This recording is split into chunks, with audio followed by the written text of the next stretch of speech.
Can I tell you a secret? I use the extra long intro when I still need to set some stuff up. Happy Moonday, everybody. Alrighty. Happy Moonday. Welcome to Moonday Tarot. My name is Kaylee. Happy to see you guys here. Thank you for sharing this to your Facebook feed, Stacy. You are the best. What instrument is that? That is a great question for Roman, actually. You'd have to ask him. It's probably some weird synth stuff, actually, so yeah. But yeah, if you see, next time you see Roman, you can ask him. He probably did it on his laptop or a keyboard, to be honest with you, but I'm not sure. What's up, still standing? I got your reading request for your daughter for her birthday. That's really exciting. I'm looking forward to doing that for you. Well, for her, for you. Yeah, so that's really cool. So thank you for booking. What's up, Logan? Wow, Logan wasn't the first to comment. You're slipping, Logan. Yeah, it sounds like some folky thing from another culture that I'm just not familiar enough to know the name of. So I feel really ignorant right now because I have no idea. But it's a really cool sound, so I like it. Okay, we have a lot to talk about this week. Lots going on. As just from the title alone, there's like two major things. First of all, today's the new moon. That will be hitting exact while I'm streaming, so that's kind of nice. The new moon will actually be opposing Pluto, So we'll be talking about that and how that kind of changes and modifies things, and what kind of themes that's likely to bring up. In addition to that, this week, Venus is turning retrograde. So we'll be talking a little bit about that. So she's stationing retrograde. So there's, no, I'll leave that. I'll leave that to talk about a little bit later. And in addition to all of that stuff, the nodes are changing signs. So there's two ways to measure the nodes of the moon, either true or mean. True meaning this is the exact place where the node is, and then mean is the average. So the true nodes of the moon, they oscillate a little bit. Logan's driving. Okay, Logan, that's fine. I forgive you. Anyway, the true nodes of the moon, they oscillate a little bit. So their entrance into Aries is at a slightly different time than the mean nodes. The mean nodes are they take the average of that oscillating motion, and that's the mean node. So anyway, mean nodes have already entered into Aries. Oscillating true node is later this week. What's up, Edward? What's up, PK? Good to see you guys. Okay. So, just making sure my microphone is close enough to my face. I think it is. Alrighty, let's get the show on the road. I have a tiny slideshow. By slideshow, there's only 3 slides, so like, don't get excited, but I have a little bit of a slideshow just to keep me on track. All right, so first of all, new moon. That's happening today. It's happening right now, so let's talk about that. So, new moon is happening at the 24th degree of Cancer. So 24 degrees and some change. So this is the 3rd decan of Cancer. So each sign, if you're unfamiliar with that word decan, yeah, kind of PK, a little bit, but not quite. But anyway, each sign has 3 decans, right? Decan meaning 10. Each sign is broken up into 10-degree segments, called a decan, 1, 2, 3. And I just realized you can't see where my mouse is, but that's okay. It's pretty easy to see. The big lines where the 10-degree marks are is the beginning and end of a decan. So each sign has 3 decans each. This particular decan, the 3rd of Cancer, in the tarot is associated with the 4 of Cups and is ruled by two different planets. In the Chaldean order, which is what the majority of the tarot decks you'll see that have planetary rulerships on them will use the Chaldean order. This decan is ruled by the moon. So, new moon in its own decan. So really powerful for the moon. In the triplicity system, this decan is ruled by Jupiter. So this is a really interesting combo, this moon-Jupiter combo in Cancer. So let's talk about Cancer first, and then I'll talk about that decan specifically a little bit. So, new moon in Cancer, we're talking about home, we're talking about property, we're talking about nurturing, right? Motherhood, fatherhood. These things are associated with the sign of Cancer. In some systems, your ancestry is associated with Cancer, right? You can kind of see how that's linked to motherhood and property and that kind of stuff, right? Things that are inherited. But for today's purposes, let's keep it to one or two kind of main themes, right? So, nurturing. This is probably the easiest one to translate for everybody. You don't have to be a mother or a father to have something that you are nurturing, to have something that you're taking care of, right? You can be nurturing plants. You could be nurturing pets, right? You can be taking care of different properties, or, your car, if you're a car enthusiast. You baby your car, right? Anything that you would consider yourself to be babying, that's definitely a Cancerian thing, right? Because you're taking care of it. You're putting energy and time into it to make it grow or improve it in some way, right? So when we have a new moon in Cancer, I mean, obviously we have been in Cancer season for a while now. The new moon is happening at the end of the season. So you've already been familiarized with this house, whatever Cancer is in your personal chart, and the themes related to it, right? How do we reparent ourselves? For some of you might have been working on that. Stacy has been nurturing her RV, and by extension, and that's kind of funny because it's a vehicle and property simultaneously, right? Um, so that's amusing to me. But anyway, um, so we've been working on something this month, right? Trying to nurture something, trying to grow something, trying to care for something. Um, and then of course this new moon comes around and it's opposing Pluto. So Pluto, as you guys know, very slow moving planet. Does not change signs very often. It has retrograded back into Capricorn and it'll be there till the end of the year. What's up? What's up, Mel? Hey. Hey. I love how excited you get. It's the best. So anyway, as Pluto's back in Capricorn, it's kind of like a wrap up phase, right? So we saw Pluto progress or ingress into Aquarius and then move back into Capricorn. So as a planet's crossing with and flirting with this boundary between the signs, there's big changes happening, right? But as Pluto moved into Aquarius, we saw a little bit of the themes of Pluto and Aquarius with technology just exploding. All the AI stuff and um, all of those things, the changes in social media and the beginnings of even tighter censorship and control, right? As Pluto's moving back into Capricorn with this new moon, this is going to be kind of like a cleanup phase and a rebooting phase so especially if you have a cardinal sign as a rising sign. So if you're an Aries rising, a Cancer rising, a Libra rising, or a Capricorn rising, this new moon is likely to be a lot more significant for you because it's landing on your cardinal cross.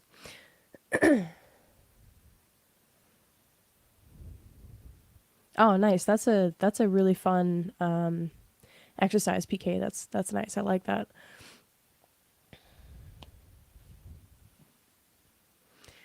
That could be fun. I think that's yeah, crab or beetle.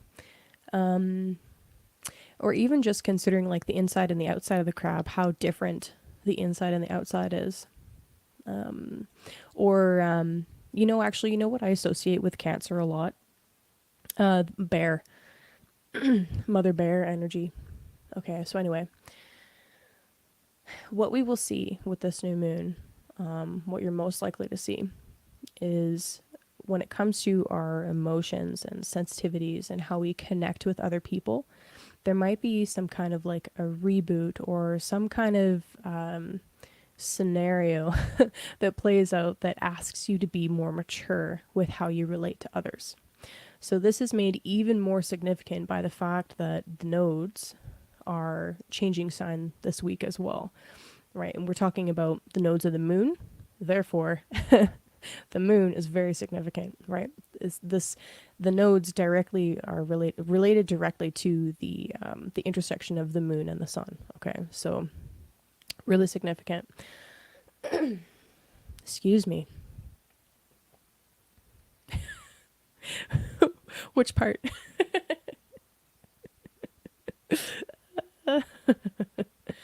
uh, Stacy, fuck that. Yeah, I get it. I get it. I get it. That Aries North Node energy is very fuck that. But guess what? That's it's just that's life. Maturity. Oh, okay, fair enough. Yeah, fair enough. Alrighty. So what else can I say about this? So let's bring in the decans. So an astrologer that I am beginning to really appreciate more and more, Austin Coppock. He has a talk and a book about the decans. So some of what I'm about to say specifically is coming from his research into the decans. So Cancer 3, ruled by Moon and Jupiter, he has called it the overflowing cup. Very much ties into and relates to the Four of Cups as well. Okay, so Moon and Jupiter, this is a really interesting combo. This is a really good combo, right? This this planetary combo. With Moon, we're talking about nurturing, right? Our emotional sensitivities in the environment.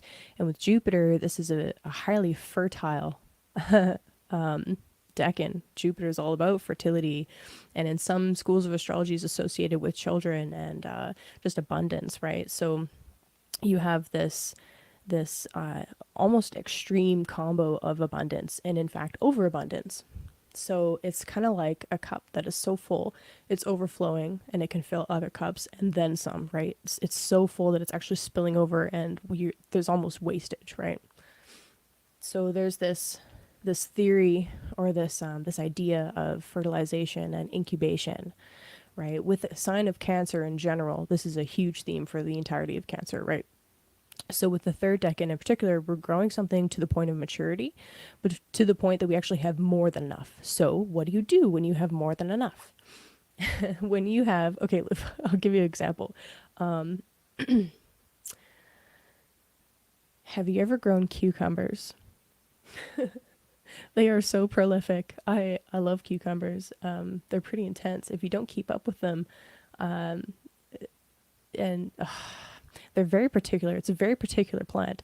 If you have a stretch of drought, or they get too much rain, or it gets really, really hot suddenly and they get shocked, the cucumbers will actually get bitter, which I've discovered is still okay to pickle them, by the way. It works. It's fine.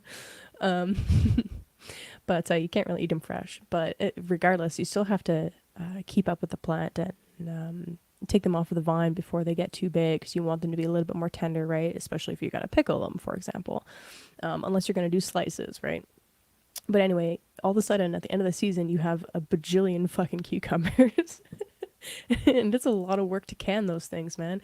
Same thing with tomato plants, especially if you're growing like a really prolific variety and you get like Roma tomatoes or something like that. All of a sudden at the end of the season, you're drowning in friggin' tomatoes, which is great. But now what are you going to do with it, right? So when we're talking about the intersection of the lunar realm and the Jupiterian realm, we have our needs for the material well-being and safety, right? Where have your needs been met, and where we're in the process of getting those needs met, and now we're at the point of excess. So, yeah. Now I can see this decan being it being tied to the quality of generosity. So when you have excess of something, what do you do with it? Do you throw it away? Do you give it away? Do you sell it? And also something to consider, especially when dealing with people that are addicts, right? When is giving actually helpful, or when is giving actually enabling, right? If it will be more empowering for someone to struggle, or they need to struggle in order to learn something, then giving to them in that moment actually stops them from learning that lesson, right? So there's some stuff to think about here, and I think that theme especially is likely to come up with the opposition to Pluto, because Pluto is associated with obsession and addiction and just really dark stuff, but things that ultimately lead to rebirth and rejuvenation in the end. Okay, coming back to the yes, exactly, zucchini. Zucchini will produce so crazy that it becomes like a thing to leave it on neighbors' doorsteps, and some people hate that because they're growing their own zucchini. Oh man. Oh no, I'm sorry, buddy. Yeah, that sucks.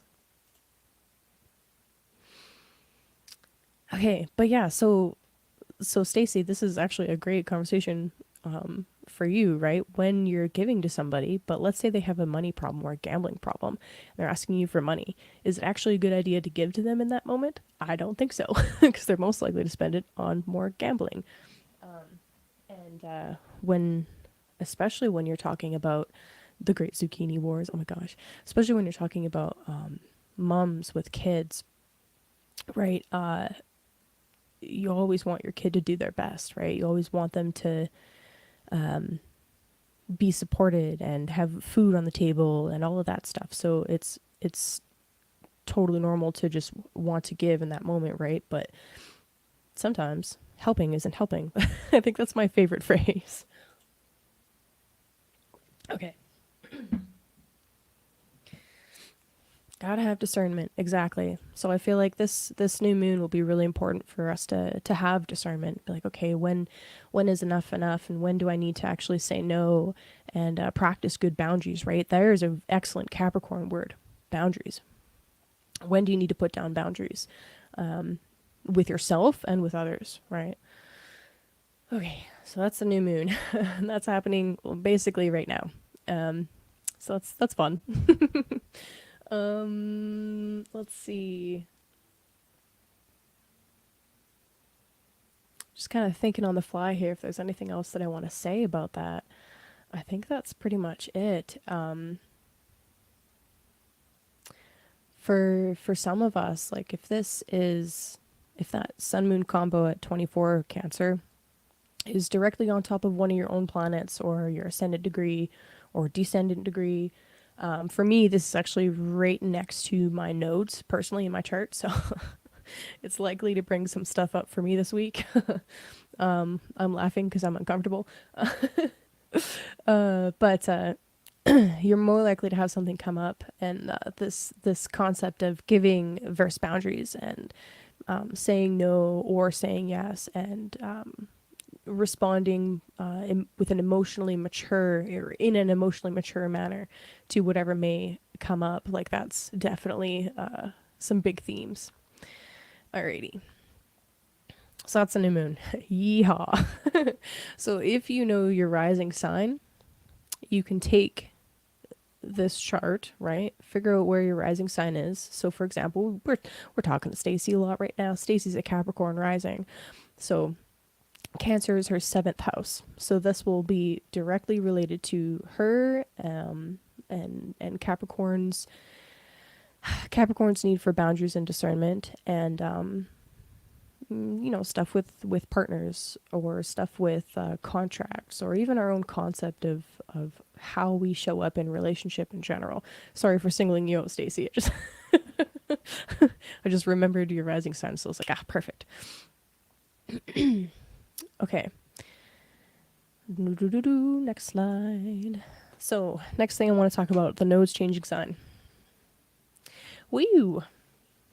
All right, so as I said earlier, the mean nodes have already changed signs. They changed on July 11th. All right, the true nodes will change signs later today. Tonight, I believe. So on this image, actually, the image that I have right here, this is with the true nodes. So right now, this is this exact same chart that I just had up. The true nodes are still in Taurus and Scorpio, but they're about to change signs.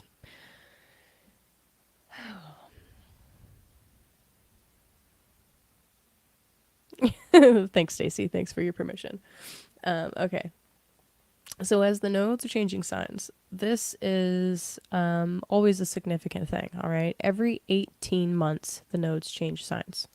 So it's not exactly a rare phenomenon. It happens all the time. And it just means that the eclipses are going to be happening on a different axis. Now, we've already had our first Aries eclipse. That was in April of this year. It was a solar eclipse on like 29 degrees of Aries. It was crazy.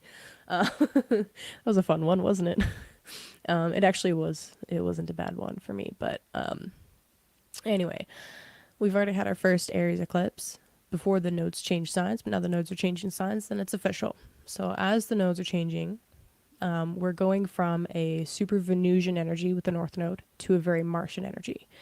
Now, this story that's been playing out for you, for everybody, with Venus and Mars, this dance of Venus and Mars, is just continuing, and it's just changing. It's like the next chapter is opening up and unfolding for us.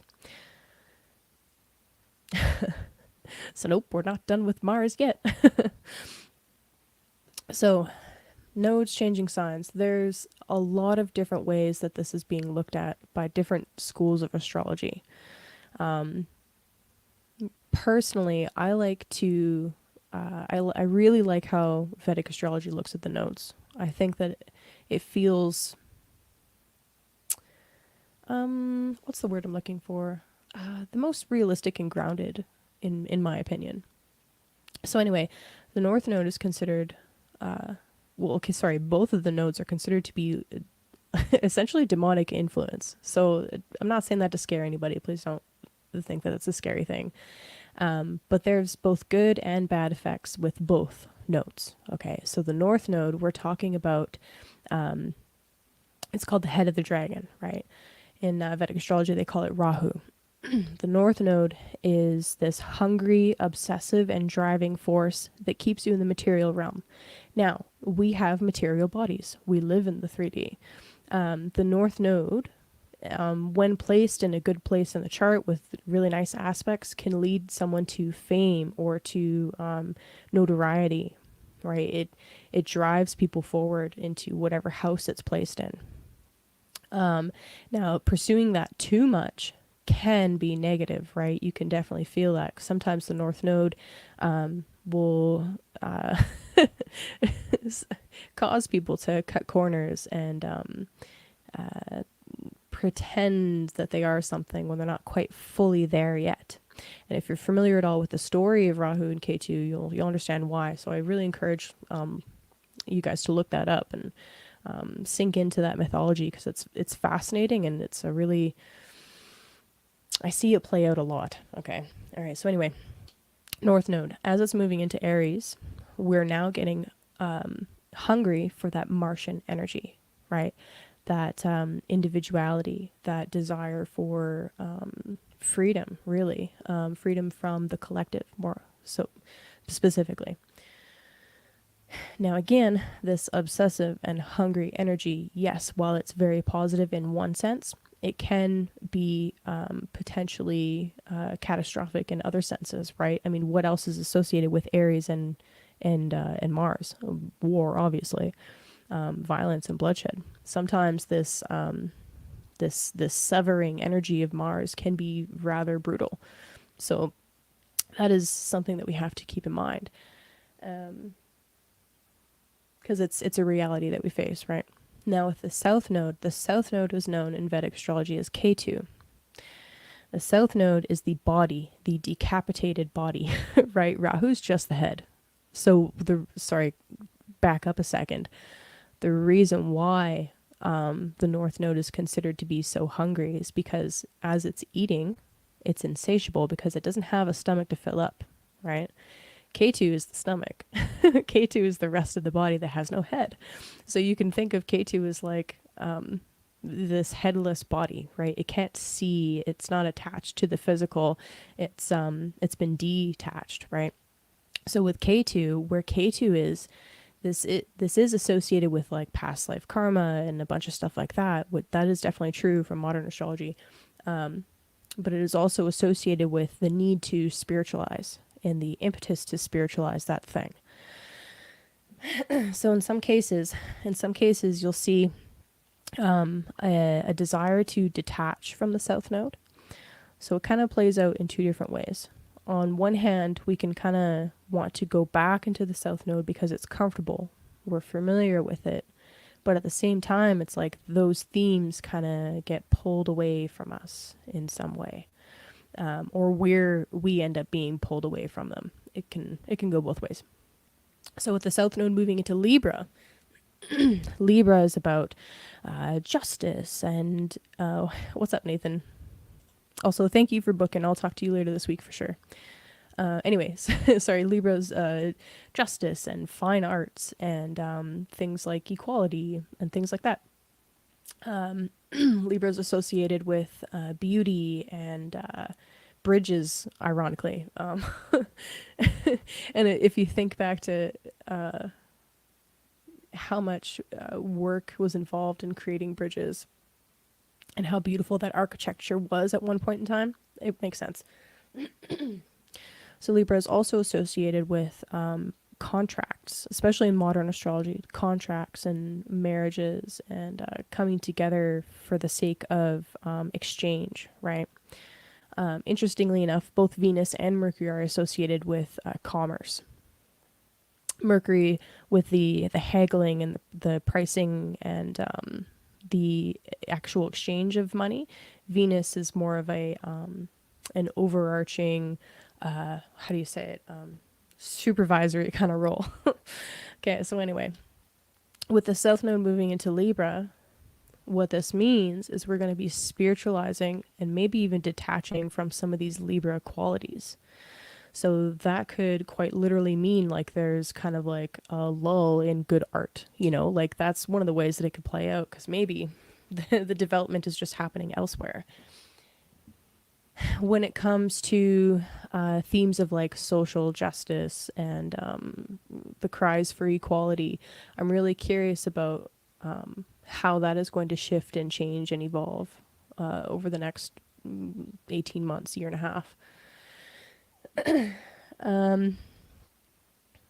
Like, will we see an increase? This is one possibility, okay? One possibility of many. Will we see an increase of calls for justice, but using more martial means in it as a way to achieve those cries for justice, right? Like, that's kind of the one of the things that I'm thinking here, right?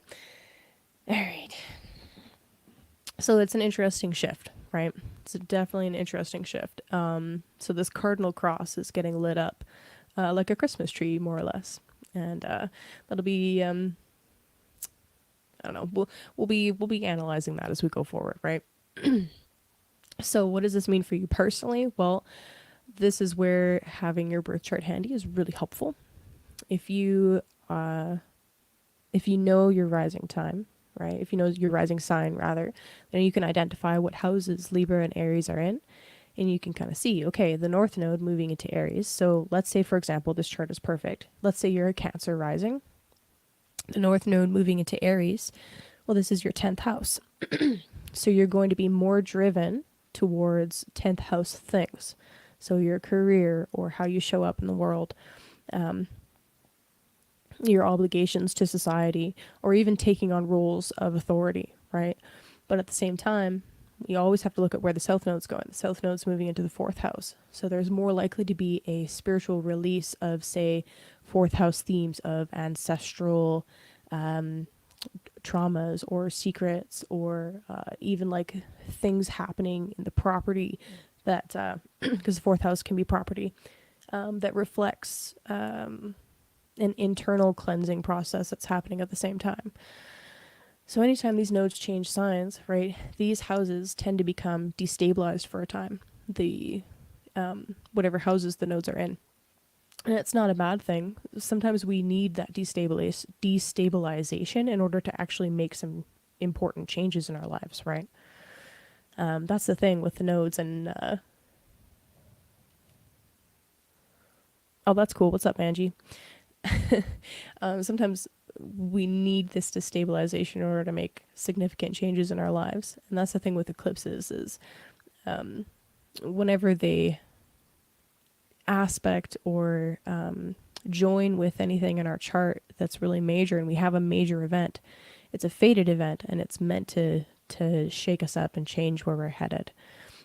Something positive usually ends up coming because of those things. Now, they can be fairly, well, I guess destabilizing is the best word. They can be extremely destabilizing, right? An eclipse happening on a sensitive degree or whatnot. It's a little bit, it's a little unsettling. It's very unsettling sometimes. But if I guarantee if you look back at certain eclipses and the dates when they happened, you will identify really important turning points in your life. Okay.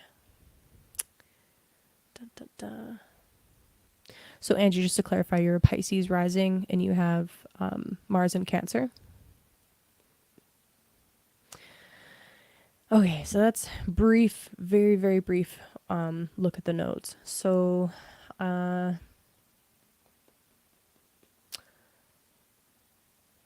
we'll leave that there for now. So Venus is stationing retrograde. So if you've been up at night lately and you've been watching Venus, because she's been very bright, she's considered to be basically at her brightest right now. She's been beginning this kind of downward climb from the northern hemisphere perspective, a downward climb. If you live in Australia, it'd be an upward an upwards climb, but she's been heading south, right? So what it means when a planet stations is that it stops moving forward in longitude. So the zodiacal degrees are basically longitude. Okay, so Venus is up at the top of the chart right now. She'll be stopping at 28 degrees Leo, 26 minutes, and on the 22nd is when she's stationing. So what happens when a planet stations? It stops moving forward in longitude, but it's still moving in terms of declination. So declination is a fancy word to basically talk about north and south measurements in relation to the ecliptic. So that was a lot of big words. Sorry about that. But if you've been watching Venus, you'll notice that she's been moving south. So as she's coming to stop, she's not actually stopping in motion. She's just not moving forward any further. And this is really interesting symbolically, okay? Because Venus and Mercury are basically tied to the sun. They can only go so far away from the sun before they stop and then move backwards towards the sun, right? Or stop moving backwards and then move forward again. So how you look at it, because they're tied to the sun often symbolizes leaders or rulers. It's the king of the chart, right, so to speak. Now, obviously, there are other cultures that have developed their own astrology, their own way, their own mythology associated with the sun and the moon. That's all fine. But for the way that I've, thanks, Stacy, my astronomy. I'm really loving learning astronomy. Okay, so anyway. You can think of it as Venus has gone as far away from the king or the leader or the ruler that she can possibly get. And now she's got to come back to the king and deliver something to him, right? Deliver something to him or take something to him. But as she's reaching this point of maximum elongation, it's called, she's stopping and stationing. There's something significant happening in our lives related to the topic of Venus. So depending on what signs she rules in your chart, right? She rules Taurus and she rules Libra, and has a significant say over what happens in Pisces as well. As she is stopping, it's almost like there is a shift, a change, or a turnaround in either all or just one of those houses, right? There's something that's going to be going under evaluation, I guess you could say. So Venus is stationing this week, right? The 22nd. It's literally moments before the Leo ingress of the sun. It's crazy. So she's stopping while she's in the sun's kingdom, okay? You can picture the sign of Leo as literally the palace, all right? It's a perfect metaphor for Leo.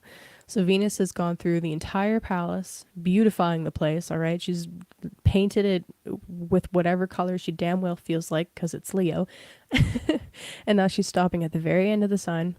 And as she's stopping, it's like the king is coming home. All right? So now the king is coming home. And now Venus is going to go like, oh, okay, I guess I'll go talk to you now. I've got some things to tell you. I'll tell you what. Now she's got to go back and dive into the beams of the sun. So Venus going through this process, this is an underworld process, a rejuvenation process. At this point, so in Hellenistic astrology, when a planet is stationing to turn retrograde, it's considered to be in an old phase. It's like it's dying and it needs to go through a rebirth process. So Venus is almost like reached maturity at this point, right? So whatever project she's been working on has come to its fullest potential, so to speak. So now, as this stationing process occurs and she heads back towards the sun, it's like there is this this release and this shedding and this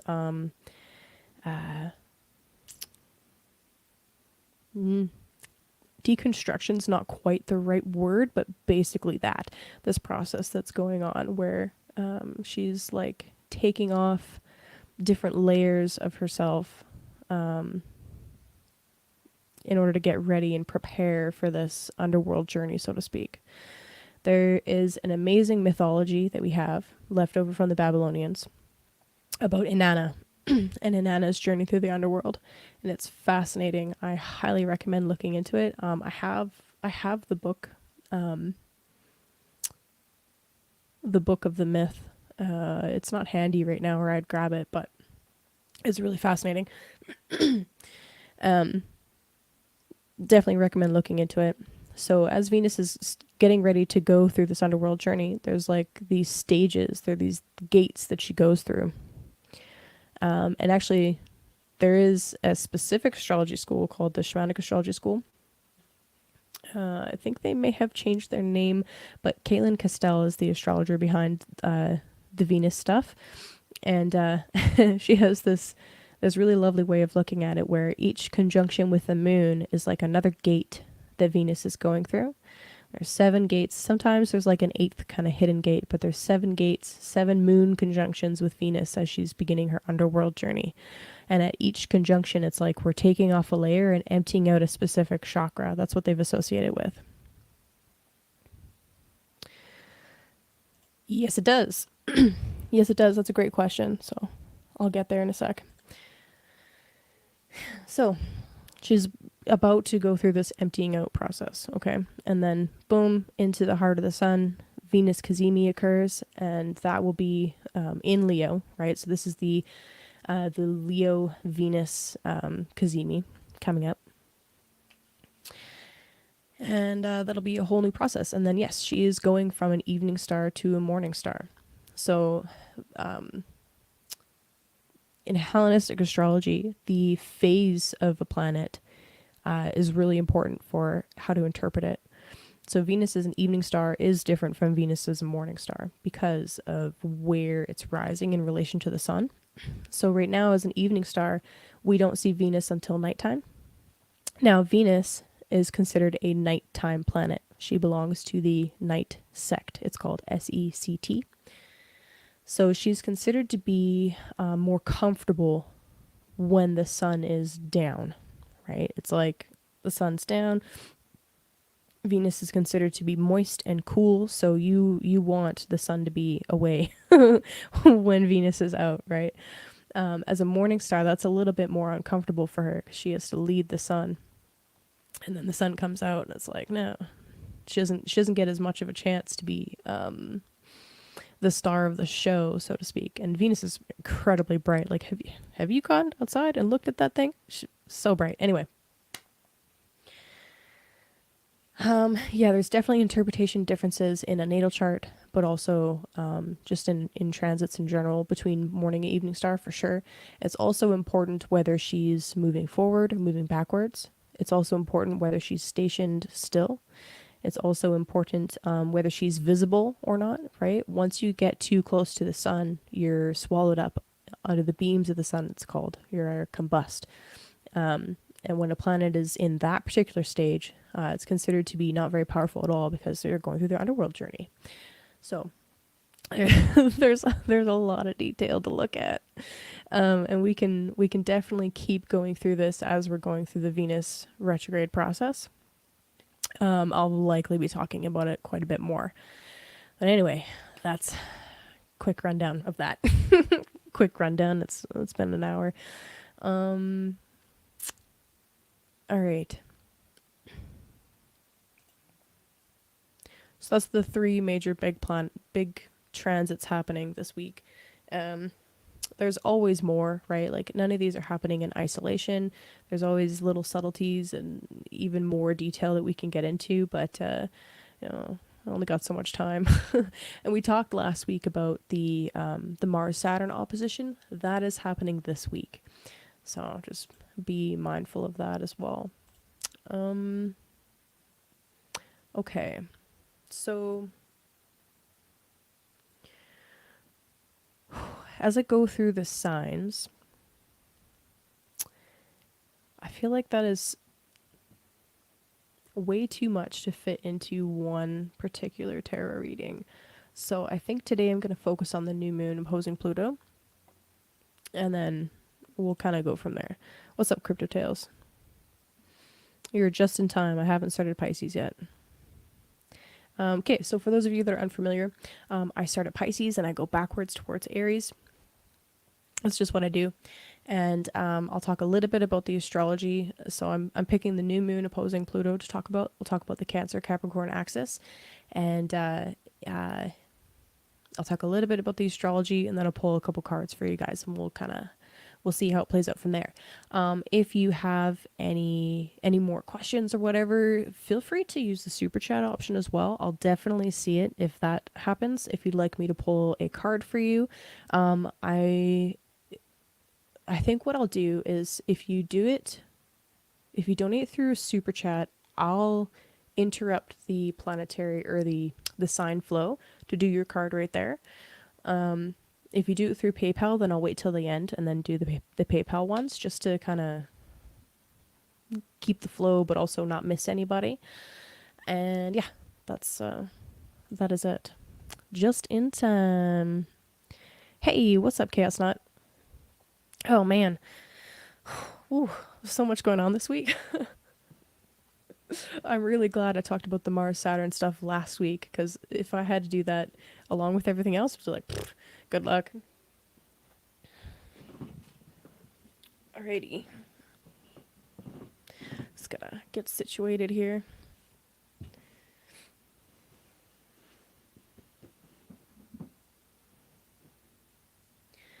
So as I was getting ready for this stream and contemplating about the earth and water axes, I was looking at a rock that I picked up. I like rocks. I don't know about you guys, but I love rocks. So I picked up this rock while I was camping, and it was in a river. And if you've ever noticed, when you see a particularly striking rock that's underwater or it's wet, it's so beautiful. And there's something about it. Like I've seen this a lot with like green rocks and just other colored rocks. For whatever reason, while they're wet, the colors seem more vibrant. And then as soon as it dries out, it's still beautiful, but there's something about it that's like it's missing a luster that the water gave it. I was thinking about that while I was looking at this rock that I picked up. It was so white. I couldn't believe how white it was. I was like, there's no way that's not just like straight quartz or something. And I'm pretty sure it is. It's something anyway, calcite maybe. I have no idea. I actually have no idea. But anyway, I picked it up, and as soon as it came out of the water, it was still beautiful, but it wasn't as striking as when it was under the water. And I was just contemplating about how there's so much of the earth element that is beautiful on its own, but as soon as you add a little bit of water, it just becomes even more beautiful. Okay, what's up, Kelly? So I think the rock analogy is beautiful, but also when you're growing stuff in the garden, you need water to have things grow, right? It's a pretty obvious relationship. But on like an esoteric or energetic level, water has to do with connection, bringing things together, and community. Now, air is about speaking and conveying ideas, and it can be about community as well, and the sharing and interchange that happens there. But water brings people together. Air is like, if you think about the molecules in air, they're far apart and they're bouncing off each other. They're much more abstract. Whereas water, it's like it sticks. Especially when you get like mud wet, or when you get dirt wet, it becomes mud, right? It sticks. Concrete, while it's wet, it gets very sticky, and then as it dries, it solidifies, right? But it still moves and can bind things together. And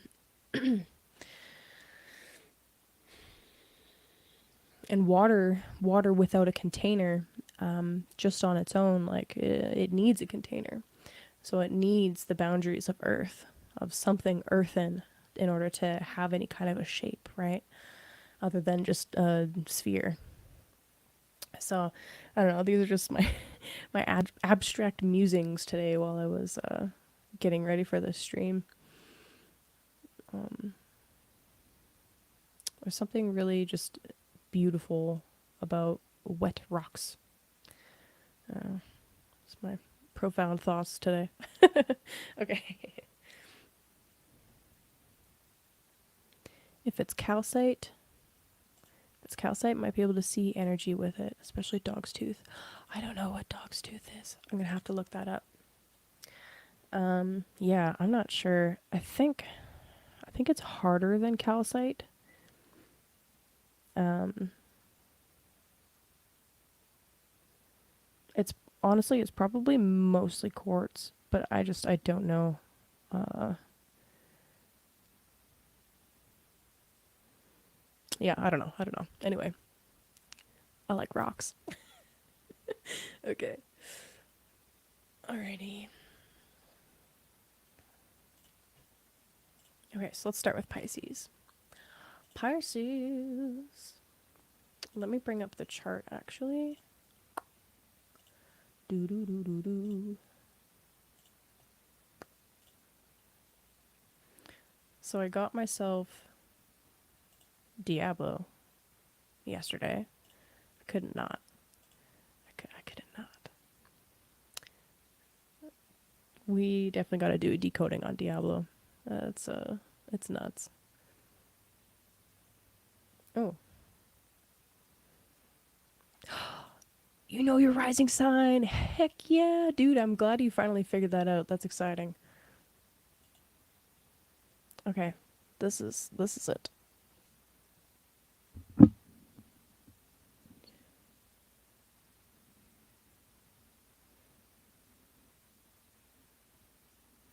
can see there's like a ridge here. My camera's terrible. I'm sorry. There's like a ridge there where it's like you can see it's I don't know, it's something. You can see shiny bits where it's a little bit more flat.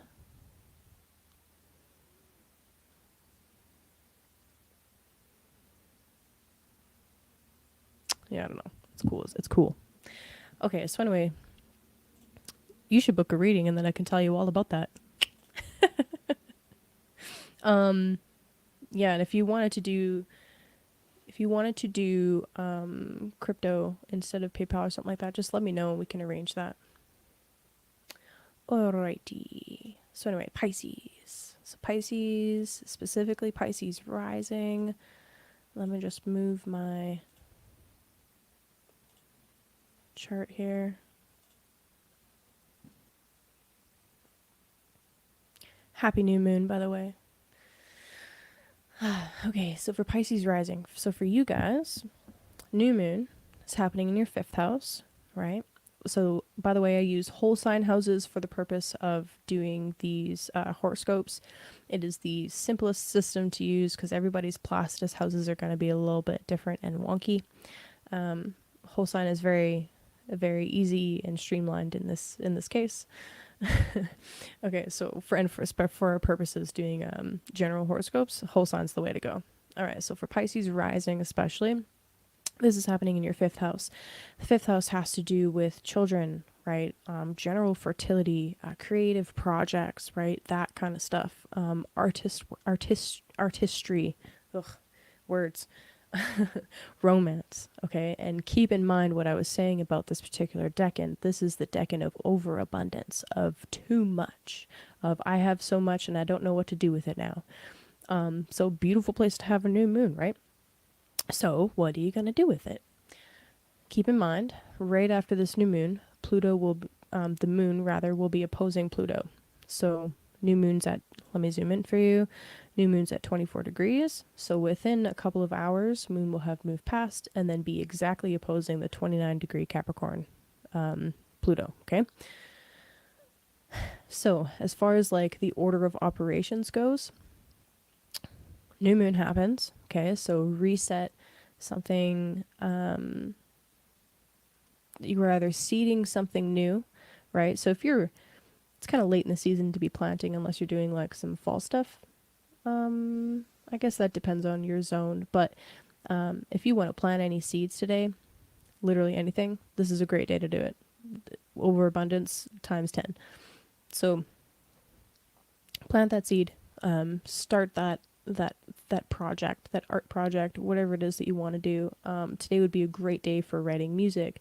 It'd be a fantastic day for doing any kind of artistic expression of any kind, literally, especially for you water signs, because right after this new moon, first aspect that moon makes actually, is a trine to Neptune, which brings in this dreamy, super artistic and spiritual component. Okay, so we're accessing other realms basically, and then opposing Pluto. So first we get a dose of like, I don't know, like a dose of psychedelics, and then boom, opposition to Pluto. Now the opposition to Pluto, as I was saying,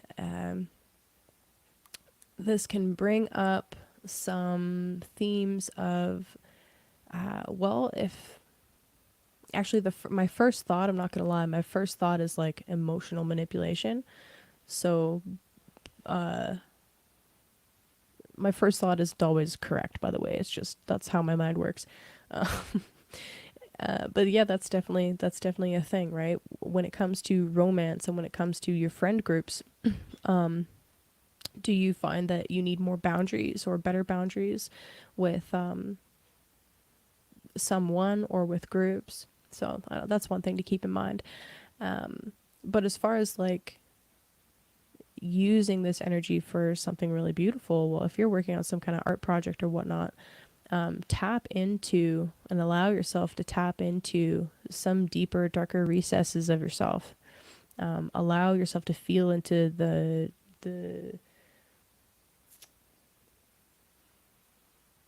the darker drives, and how can that fuel your artistic pursuits.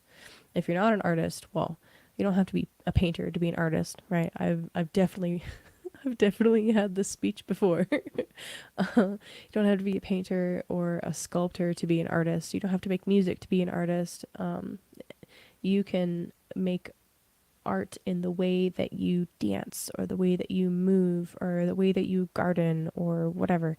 There's lots of different ways to do it. The way that you dress and present yourself can be a work of art, you know what I mean? So play with that a little bit. Had fun with that a little bit.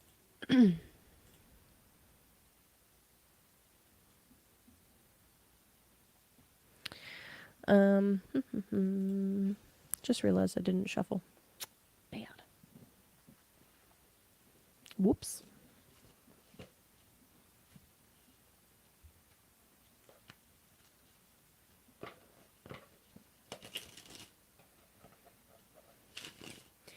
Actually, Pisces, considering this Mars-Saturn opposition is showing up in your first and seventh houses, I think the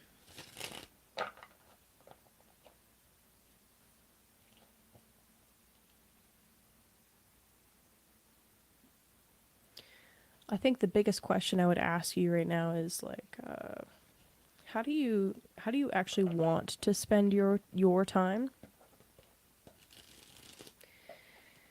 I mean, we're talking about a fifth house new moon, so this is something that you find pleasurable, something that you take great joy in.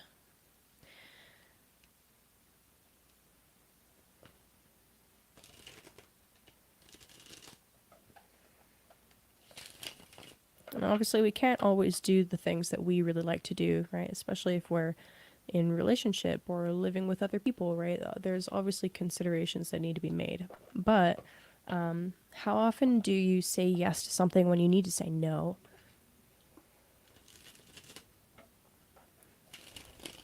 And where can you say no so that you can free up energy and space and time for the things that you really actually want to say yes to?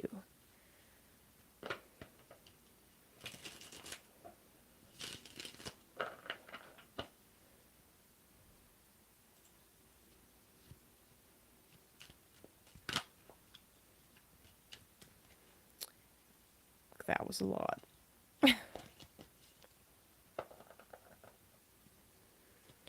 just saw the Tower card, but it was with a whole bunch of other cards. We'll see if it comes back out again, but...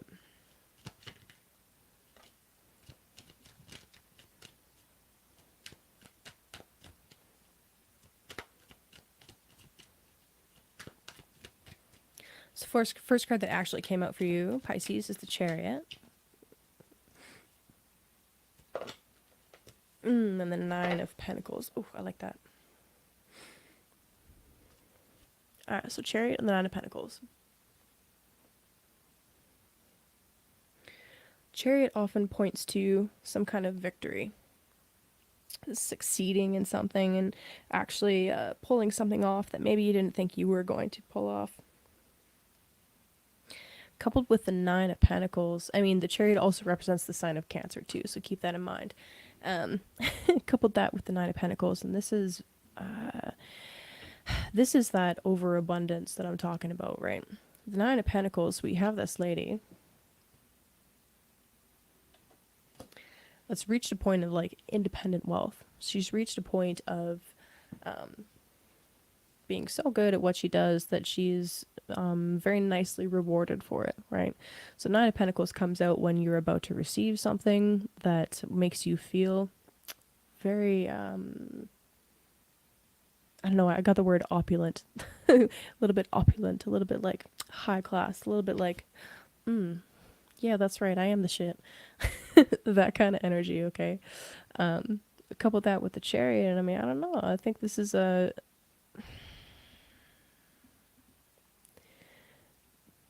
Do something today, okay, that you find highly enjoyable, that you find is going to bring you an abundance of joy, since we're talking about your fifth house.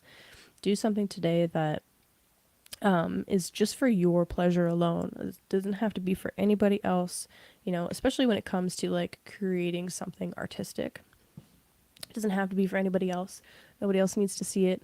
This is for you. So, yeah, enjoy that today.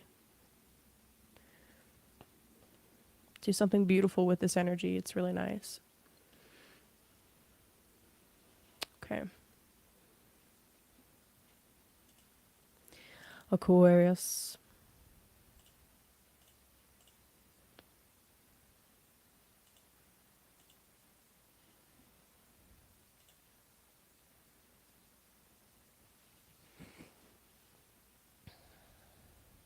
So Aqua, for you guys, Cancer falls in your sixth house. So this new moon opposing Pluto opposition is lighting up your sixth and 12th houses. So with that, we're talking about the axis of essentially health of both mind, body, and spiritual health, right? That's the best way to look at this axis. So with the new moon here, you're planting some kind of seed in your daily routine, perhaps even starting up some kind of practice that is supposed to be good for your health, right? And with it shortly after opposing Pluto in the 12th house, I really get the sense that whatever you do decide to start with this new moon, if you choose to take advantage of this beautiful astrology right now, and this intense astrology right now, if you choose to take advantage of it, this is monumental for some kind of spiritual growth that's likely to happen. And it's interesting because it doesn't even have to be overt, right? The change that occurs is not necessarily going to be obvious. Pluto is not always very obvious. Now, mind you, we have all this stuff squaring the nodes. This is kind of intense.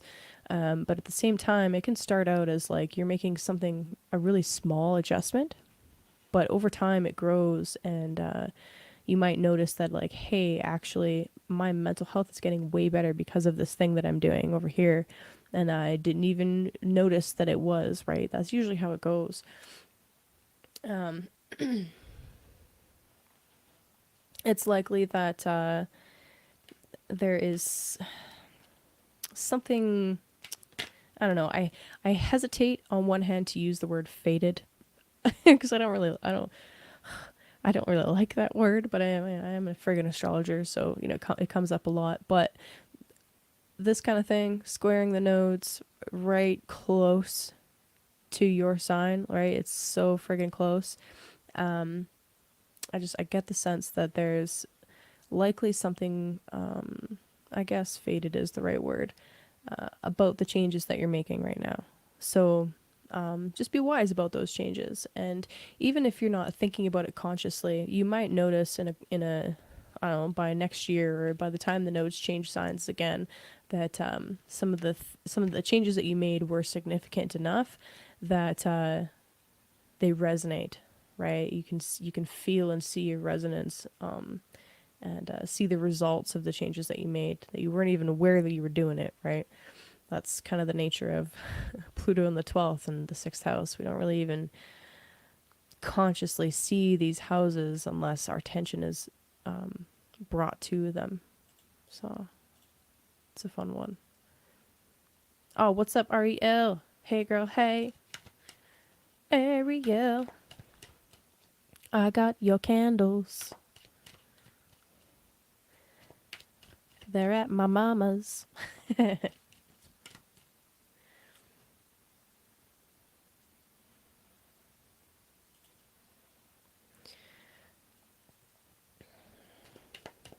Also, Aquarius, rejoice because the nodes are leaving your 4th, 10th axis. So, yay. For you, the destabilization period in your career and home life is kind of like slowly closing out. I mean, 2023 is this transition year. We're not quite we don't fully have all of the eclipses in the Aries and Libra axis yet. Yeah, girl, I will let you know ASAP as soon as that happens. I'll open it up and video it for you. Uh, anyway, that destabilization period is like almost over. We're wrapping it up, and the nodes moving from off of your really sensitive axis there is going to be really helpful. I think this will be a good kind of moment for you to take a look back and just take stock of all of the stuff that you've had going on over the last year and a half, and how some of those things have, maybe it felt really, again, like I'm going to use the same word, destabilizing, but now it's blossoming into, wow, actually, that was a really good thing that happened. I'm really glad it happened that way, right? Okay, so what do we got for cards for Aquarius?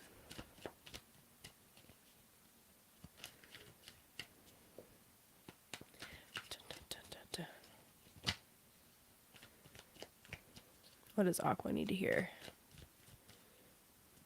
about this 6th house new moon?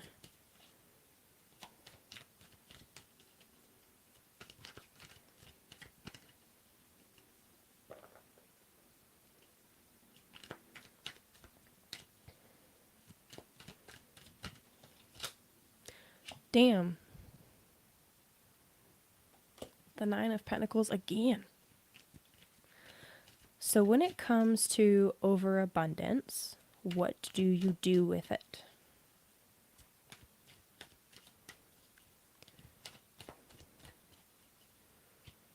For some of you, that's going to be quite an interesting perspective shift. I know a lot of people really struggle with, a lot of people struggle with finances, period. But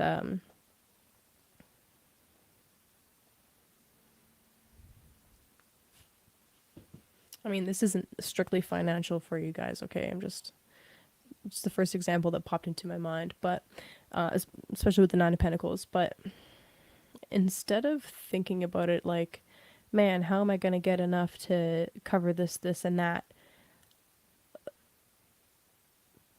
Imagine just for like just a moment, just play a game of what would I do if I had more than that, if I had more than enough. How would you use it? Would you be responsible with it? There's that Capricorn word for you. Would you use it to help somebody else? And this is important for you guys, okay? Let me bring up the chart again. When we're talking about the 6th and 12th axis, okay, charity and addiction and people in places of isolation are associated with the 12th house. So if you have someone in your life and you have an overabundance of whatever it is, and you have someone in your life that's maybe struggling, really closely consider if giving them more will actually be helpful or if it will be more of a hindrance in the long run. So just bear that in mind, okay? Bear that in mind. All right, so the other two, you actually got three cards. The other two cards that came out with the Nine of Pentacles are the Hierophant and the Four of Swords.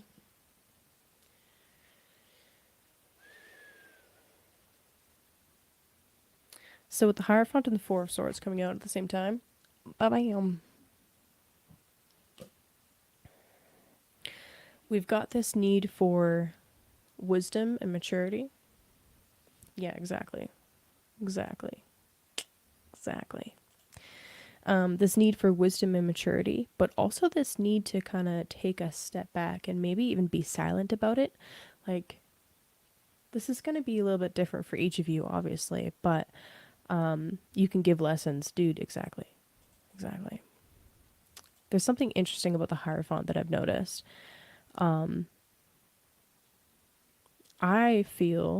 personally interpret this card as somebody that is learning to teach and show, not through words, but through exemplifying it themselves. And then you pair that with the Four of Swords, which is about like taking a step back and meditating on something and maybe being silent about something and not necessarily broadcasting and advertising it. There's something here about that, right? Holding back a little bit, not withholding, okay, but just holding back a little bit and using more discernment, I'd say, especially if you are being, especially if suddenly you're really successful, okay, like for real. If you just landed into some serious success, let's say you won the lottery, you don't want to tell everybody that you won the damn lottery. All of a sudden you're going to have no money, right? Just again, an example. I don't know why it's all about the money today, but that's just what it is.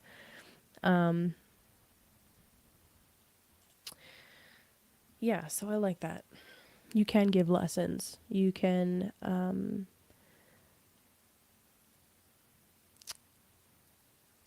I think for me, it comes down to asking yourself the question of what would actually be more empowering for them, for me to tell them this thing or for them to experience it on their own, for me to do this for them or for them to figure it out and ask for the help in the first place. Some people just need to look to literally ask for help, and like that's the holdup. So jumping in and doing it before they ask sometimes isn't helpful, and often, depending on the person's personality and what they're going through in that moment, can be like enraging or infuriating, you know? So just take a step back this week, Aquarius. Kind of just chill for a moment, observe, and step in. Step in only once you've been asked to step in, and when you do, I feel like it'll just be much more helpful, much more actually supportive. Yeah. Stacy's on my wavelength. Capricorn. Capricorn. Yo. Okay. So, mm-hmm. Oh, Capricorn. Alrighty. So for you guys, this new moon is falling in the 7th house. This is the 7th house of partners, partnerships, romance, marriage, contracts, one-on-one, all that lovely stuff. And the nodes are about to move into your 4th and 10th axis. So for your Cap rising, like I said at the beginning, if you caught the beginning, if you didn't, I'm just going to repeat it. If you have a cardinal sign rising, this is about to be potentially a fairly destabilizing period. But like I said, the destabilization is meant to assist you in getting your life into order, I guess. That's not the right word. But getting you back on track, I'd say. Back on track, or mm, just making positive changes in general, okay? So anyway, new moon in the 7th, opposing Pluto in your first house. This first 7th house axis is being lit up today. So again, when it comes to your partnerships, when is, okay, let me put it to you this way. More is always more. However, sometimes more is too much. So when is more too much? If there is any kind of like power plays, or different kind of manipulation going on with partners of any kind, any kind of contracts, okay, any kind of one-on-one relationship, that needs to be addressed. And I really feel like a new moon is not necessarily going to be the thing to address it, but it could very well be that there's an event that takes place today, tomorrow, that maybe like brings to the surface or reveals something that needs to be taken care of. The new moon, I really feel like this can be like, for some of you, this will be like turning the page and starting something over, like a new leaf, so to speak.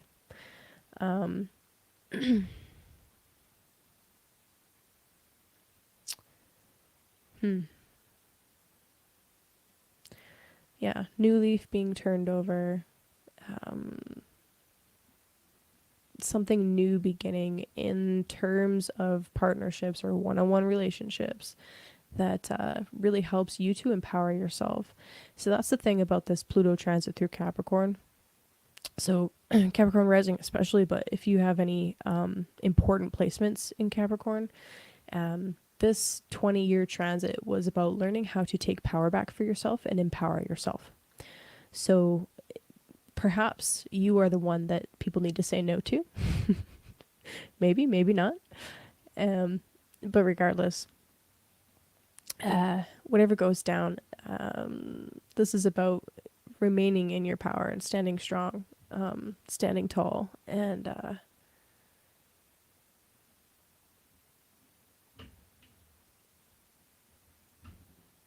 just developing emotional maturity, I'd say.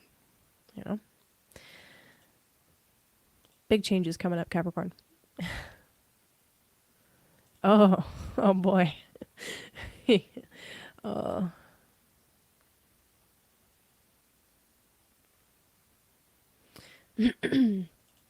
I would love to know his rising sign. But anyway, sweet, sweet Mel. Speak of the devil. That's funny because Capricorn's the devil card. Haha.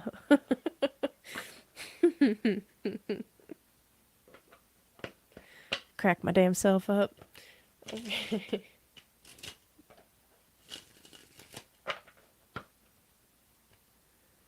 Oh, Virgo rising. Okay, okay.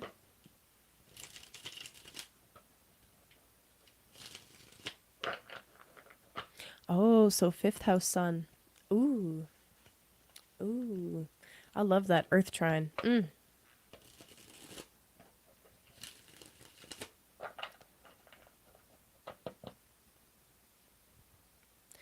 Zip it. He hates that devil card. Well, maybe he should take more responsibility. Shit. You don't have to hate it. Oh.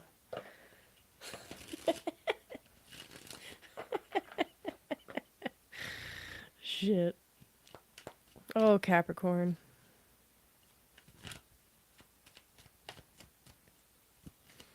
The devil card can be empowering if you use it properly. Okay?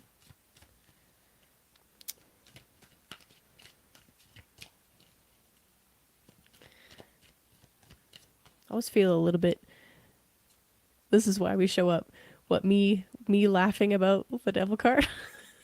And my silly humor? Good. Capricorny. I heard the most ridiculous joke the other day. Okay, I got one for you. I got one. So you know how mediums see spirits and talk to ghosts and that kind of stuff? I wonder what a large could do.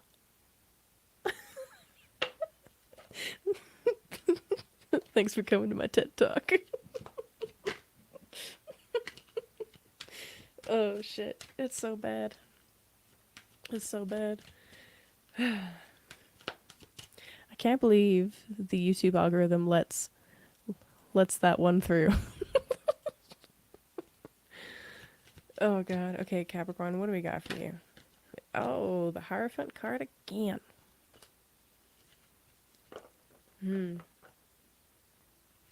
Capricorn, you're leveling up your wisdom this week.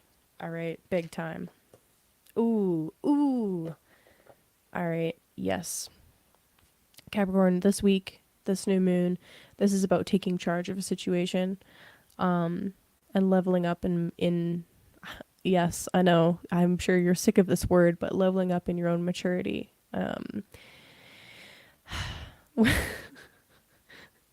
I guess so we got the Hierophant for you. Okay. So like I said, you are giving out wisdom, but through modeling the behavior rather than trying to tell somebody. You also got the King of Pentacles, which in some decks is associated with Taurus. Depending on the who made the deck, you know, it could be associated with just the earth element in general. I like to look at the kings as the fixed signs. But anyway, so two fairly masculine looking cards, but both very earthy, right? The Hierophant represents Taurus. So two very Taurus-y cards. Interesting. So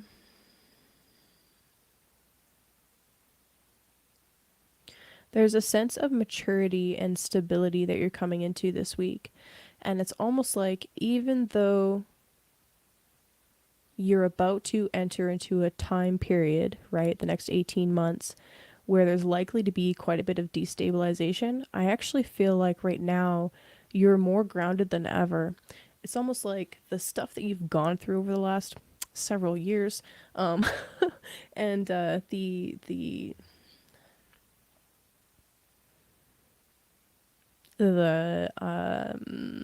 chaos of these last few years of having Pluto at the end of your sign here has almost put you into a position where you have taken your power back in several situations already.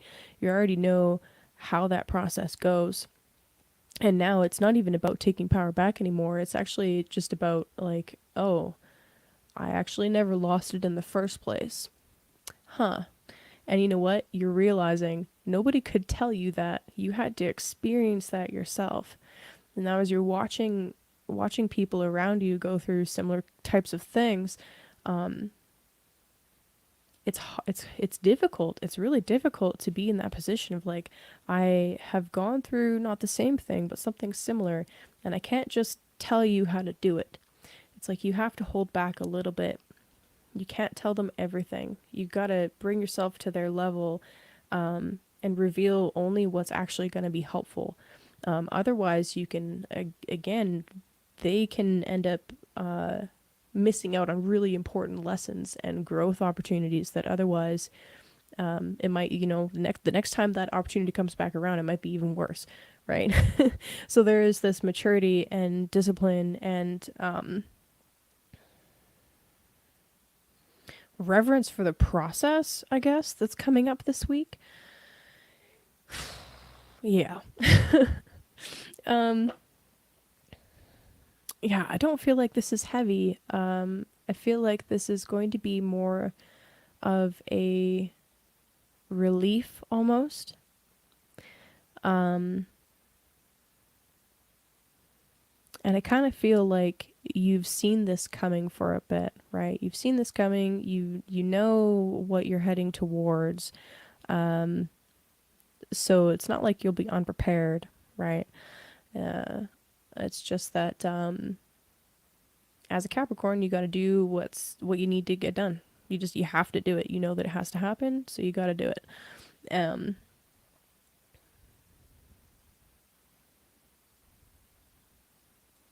For some of you, that's probably going to sound incredibly fucking vague, but others of you will be like, I understand. Yeah, I think that's all I gotta say right now.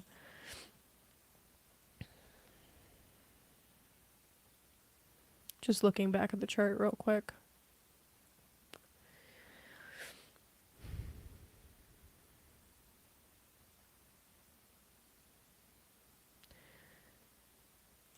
Yeah.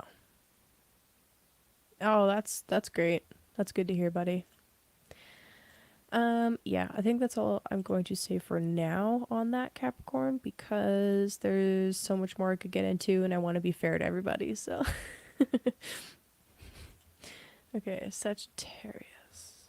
Whatcha?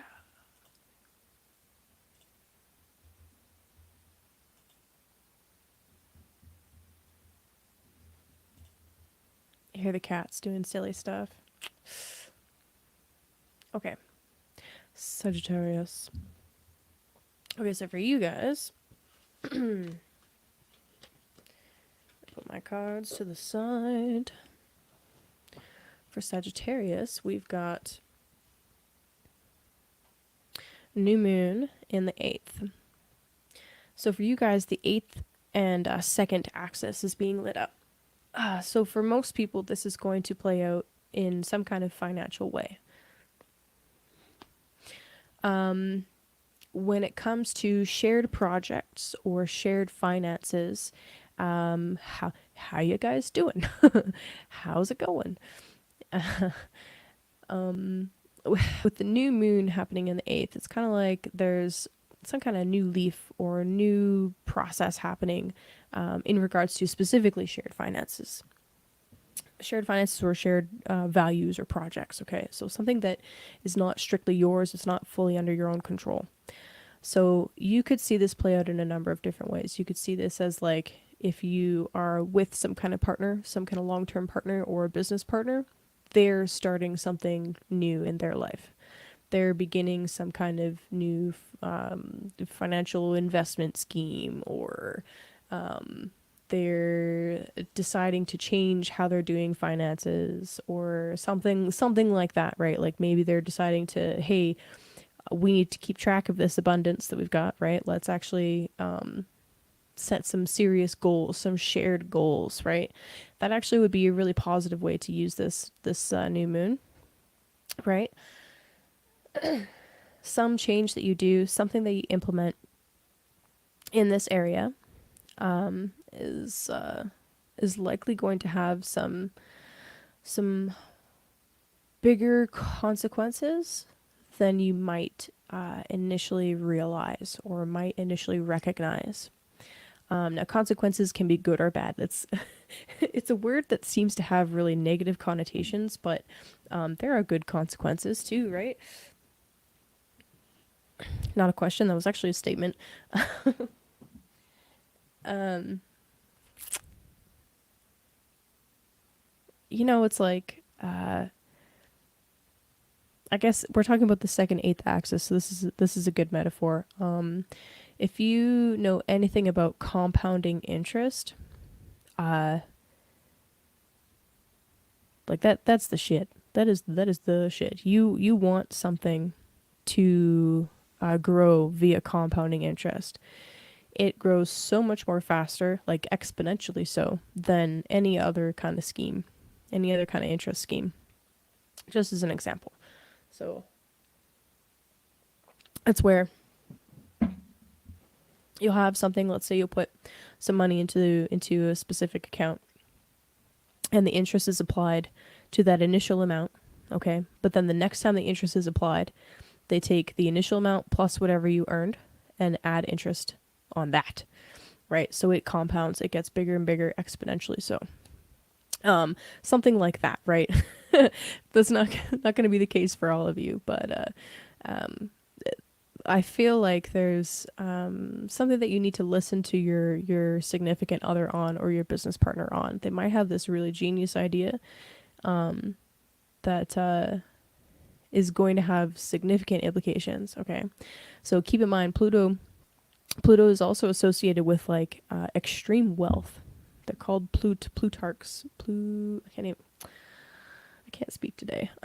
Pluto's associated with like gems and underground things that we find underneath the ground that are extremely valuable, right? Oil. Now traditionally that was Saturn, but that's besides the point. And considering this is on the money axis, just pay attention. Listen to what your other has to say. So there's likely something really significant and helpful about their suggestion. Sage guitarist, that's so funny.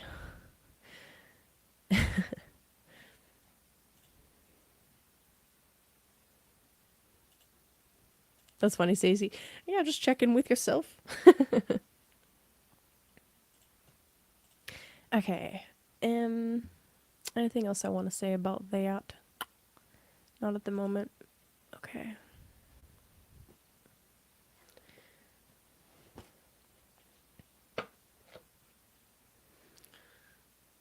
My hair is doing its own damn thing today. All right, Sagittarius, so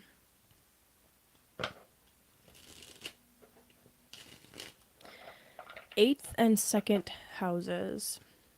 Some other themes, some other general themes from this axis is values, your own values, and the values that you share with others.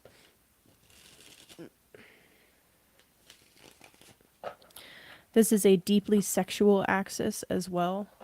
Second house specifically tied to sensuality, things that we put in our mouth, taste. Eighth house is merging with another.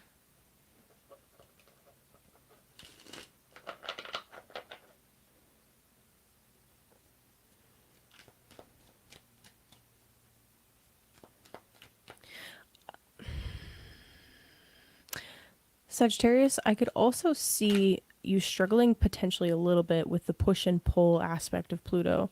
So this just popped to my mind. And there's the Six of Cups. Speaking of merging, when it comes to combining your life with another person's, your energy, your karma, your fluids, your finances, your life, when it comes to that, depending on some of your placements, that might be a very scary thing, or it could be a really exciting thing. I mean, Sagittarius in general, they want their freedom. They want to be able to roam and go on their adventures, right? And all of a sudden, if you're merging with somebody else, well, you have to take into account whether they want to go on the adventure or not, too, right? And it's a whole new adventure. So I could see this as being like kind of a moment of kind of making a big decision, right? You are, say you're being asked to go into business with somebody and merge finances with that particular thing, right? Once you sign that contract, you're stuck. You're bound by that contract. Once you open that joint account, you're not stuck forever, but it is like, it's a pretty big commitment. And that opposition with Pluto can bring this like, yes, I really want this. This is hell yeah. This is exciting and deep and intense, and I love it. And other times that Pluto energy can be like, whoa, that's really scary. That's a big change that I'm not sure I really want to make.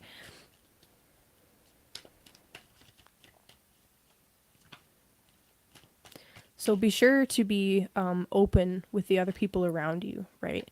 About your fears or your worries. And holy shit, you guys are not going to believe me. I swear to God, I shuffled. Hello, Nine of Pentacles. Again.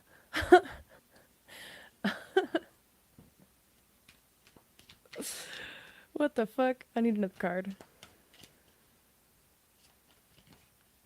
Anyway, be open with the people around you, with the people that you are either already merged with or merging with or signing contracts with, about any fears or anxieties or anything that's coming up that's causing the push-pull to intensify.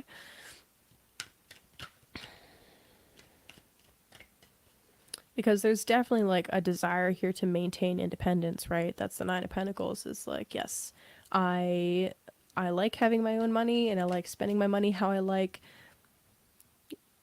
You don't own me, right? Yeah, I know. I love the Nine of Pentacles. I'm not at all mad. It's just funny. It's like so many cards, so many signs already have had her come out. Um, but here's the thing, okay? With the nodes changing signs this week, with the South Node going into Libra and the North Node going into Aries, there will be this desire, right? This really intense desire to go on our own independent path. And for you, Sagittarius, you're going to need to consider whether, well, you don't want to completely disregard the Libra side of it. Okay, you don't want to completely disregard the partnership side of it. That is one of the dangers of the North Node, is getting you so focused on just that thing that you disregard the other. So just be mindful. Be mindful. I need another card for context, man.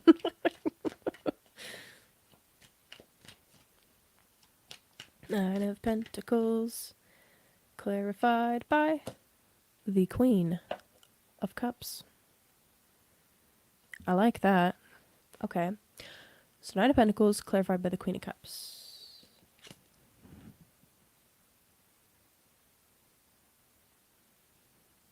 Two very strong women. Oh, I love that. Okay. Water and earth. I was talking earlier in the stream about water and earth and how they really do need each other, right? Earth by itself is fine, but nothing grows without water, right? Water by itself is too flowy, too all over the place. It has no boundaries. Well, that's not true. There is the water barrier, but that's besides the point. It has no boundaries unless it's been solidified into ice or it's in a container, right? So they actually really do need each other. You need the connection of the water in order for Earth to create new forms with Earth. You need the boundaries of the Earth in order to contain the water, so it's not just a big fucking mess. To direct the water, right? I can see this week as being an important kind of turning point for you, specifically with gaining more emotional intelligence.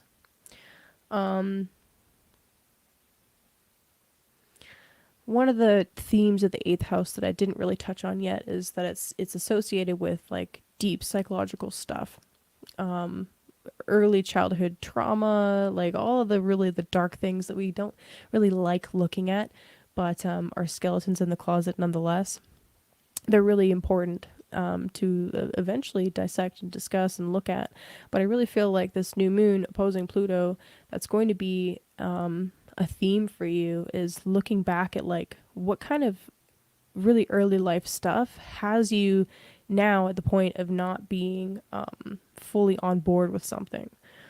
What is it about merging, or what is it about combining forces that scares you? Where does that come from? And as you're kind of like feeling into that and looking into that, I really feel like this is a unique opportunity for you to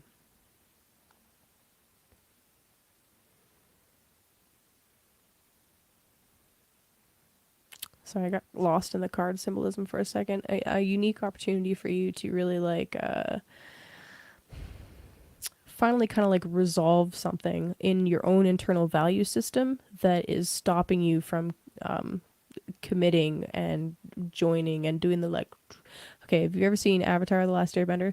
Not the live not the live the live footage one or the Blue People one, but the cartoon, the original cartoon. There's this spoiler alert.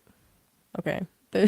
There's this scene at the end where the avatar, the master of all four elements, has to join with his arch freaking nemesis, which is this like master of the fire element, and they have to do this like dance, this like dragon dance where they gotta like do some crazy shit and then boop join together to like combine forces for something. It's important to the plot line, but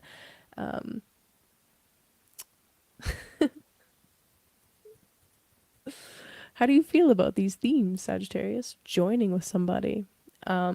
Independence is great, but connection is needed too.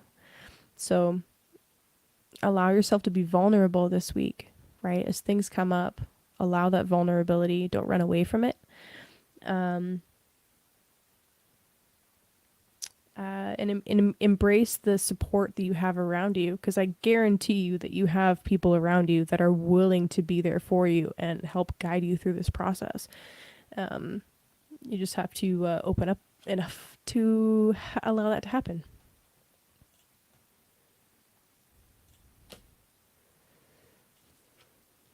See that cup? Open up the cup, Sag. Open it up, Sag. You got this. Okay. Scorpio. Scorpio. Do, do, do, do, do.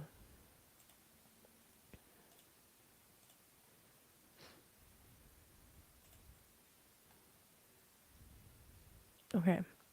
So for you guys, Scorpio, this new moon is happening in your 9th house. So this opposition is lighting up the 9th and 3rd axis. So new moon and the 9th in the decan that's about overabundance. That's fun. Scorpio, first of all, congratulations. You made it through the nodes being in your 1st and 7th house. I hope you're still there. Hope you're still doing okay. That was a significant period, right? The last year and a half or so. It was very important, potentially destabilizing, but also now you've got this really fascinating influence going on in your 7th house of Jupiter and Uranus, and the nodes are leaving. So what has been destabilized before is now being given a chance to grow, right? So that is really interesting. The changes aren't over, right? There's still more to go. There's still more development, I would say, especially considering we're not done with Mars yet, right? The North Node is now going into Mars's other sign, right? So there's going to be some more changes for you, but for right now, some of the biggest purges, some of the biggest changes and shifts have likely passed. So congratulations, you made it. Good job. I knew you had it in you. I knew you had it in you. Okay, so anyway, this new moon in the 9th house. So the 9th house is associated with our higher learning. It is associated with the temple or the university that we study in. So your religious studies, if you're ever interested in that, any kind of divination studies, that's 9th house. Any kind of like online courses, that's 9th house. If you ever decide to teach anything or publish stuff, that's 9th house as well. 9th house can be also sometimes associated with like a change in status. So there's just some interesting things going on with that. But anyway, new moon here, again in the decan associated with overabundance. I don't know, I think that's really beautiful actually. This is it's considered to be an auspicious and lucky house by some schools of astrology. In Hellenistic astrology, the 9th house is called the house of God, and the sun receives dignity being in the 9th house. So for the entire month of Cancer, the entire solar month of Cancer, so the entire Cancer season, sun was dignified while in your 9th house. So it's kind of cool. But anyway, so new moon here. This is planting the seed for possibly even a change in beliefs or some kind of new belief structure coming up. And actually, I feel like it is very closely tied with maybe some old beliefs that you've had that you've been holding on to. It's time to, maybe get rid of them, cleanse them, purge them even. Yes, just a little bit more purging. I know it's probably your least favorite word at this point, but the that's how it goes. So yeah, this opposition with Pluto, it's kind of like it's giving you an opportunity to be like, okay, these are some new beliefs that I want to take on, and what ones are they replacing? And how can I facilitate this change, right? This furthered change, I guess I would say. I like that. I like that for you guys.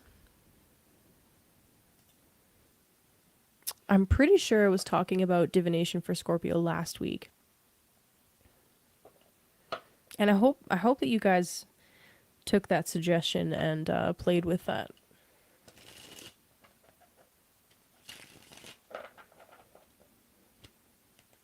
If not, today would also be a great day for that. I'm just saying.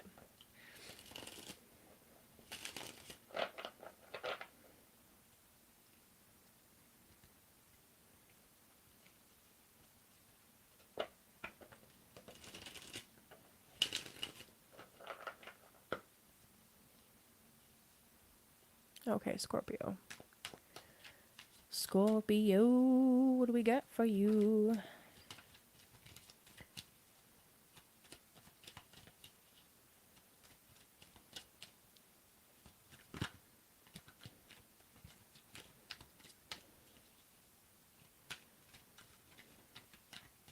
Maybe it's time to take a friggin' vacation, Scorpio.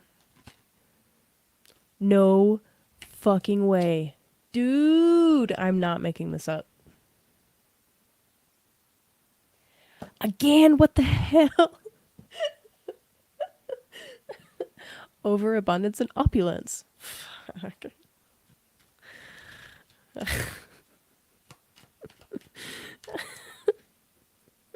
I almost want to change decks and see if it happens again. I would probably lose my shit if that happened.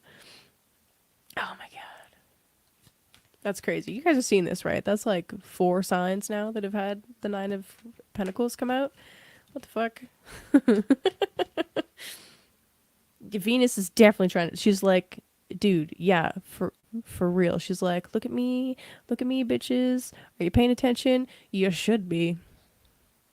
Probably should have been talking about the Venus retrograde. She's all mad. She's like, hey, up here, lady. Okay. Oh man, I flipped my deck around. Okay, that's fine. Seriously. I mean, Venus is stationing this week, so she is telling us something. Okay, so what I got for you, Scorpio? You got the 9 of Pentacles again, but also the 9 of Swords. But the 9 of Swords actually came out reversed. So this is significant. It's actually talking about an ending to something that was disturbing or troubling in some way. So the 9 of Swords, I'll show you guys. 9 of Swords is often associated with like insomnia. And actually, that's interesting. This is a Venus card and this is a Mars card. So anyway, insomnia or things that keep you up at night in general, things that cause major anxiety. It can be a rude awakening, so to speak. And, eclipses on the 1st, 7th axis, that can definitely serve as a rude awakening for some people.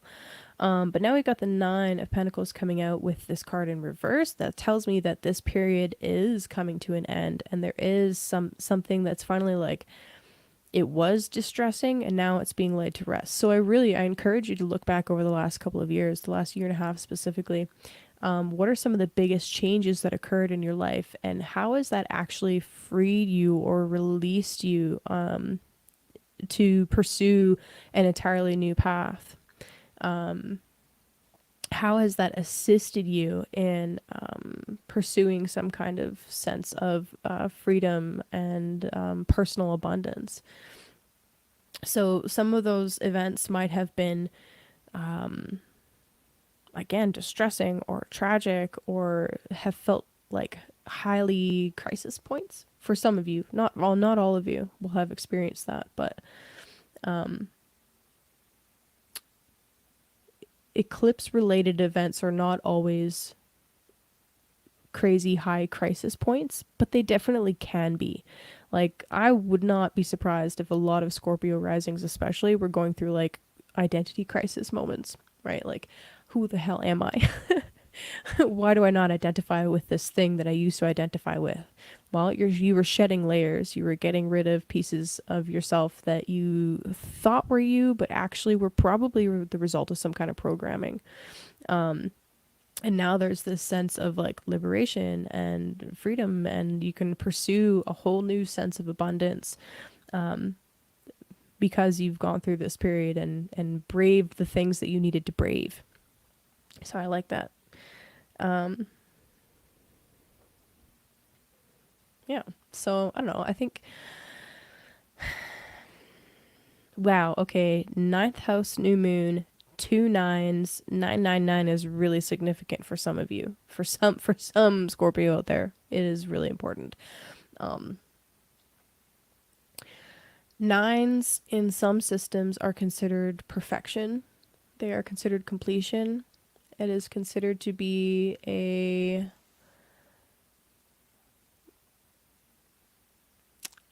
whole and complete number in and of itself, depending on the system you're thinking of or referring to. Personally, because the ninth house is associated with like divination and religion and learning to commune with God, so to speak, I can just see this as being a really important period for you for developing something like that within yourself. Learning that you don't need to go to an external source in order to do it, that you can do it yourself. But also, you never know, there might be somebody significant that you meet that helps guide you in this way, right? Like, ninth house can be teachers and gurus and stuff like that. So don't worship anybody, obviously, but there could very well be somebody that you meet that's like, that kind of like just helps put you onto not necessarily a new path, but kind of helps open up certain pathways for you that maybe you haven't been able to access up until now. So there's some really magical stuff going on here for you, Scorpio. So I don't embrace the magic. I think it's really exciting. And I wouldn't be surprised if you started seeing a bunch of nines just cause. And I hope you remember me when that happens. Be like, oh shit, she was right. I'm like, oh yeah, I know. Okay, Libra. Speaking of Venus, Libra, how you feeling? How are you feeling? So Libra, real talk here.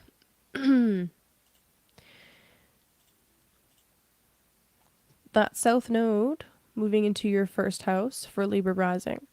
This is going to be a very significant time period for you, the next 18 months or so. You might very well go through some major changes personally in your own life.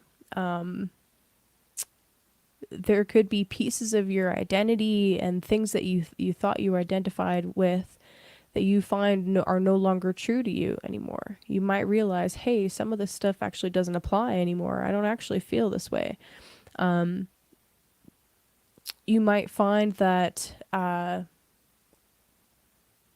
there's just an increased number of fated events and meetings with other people that were really necessary to happen that set you on a totally new path in life.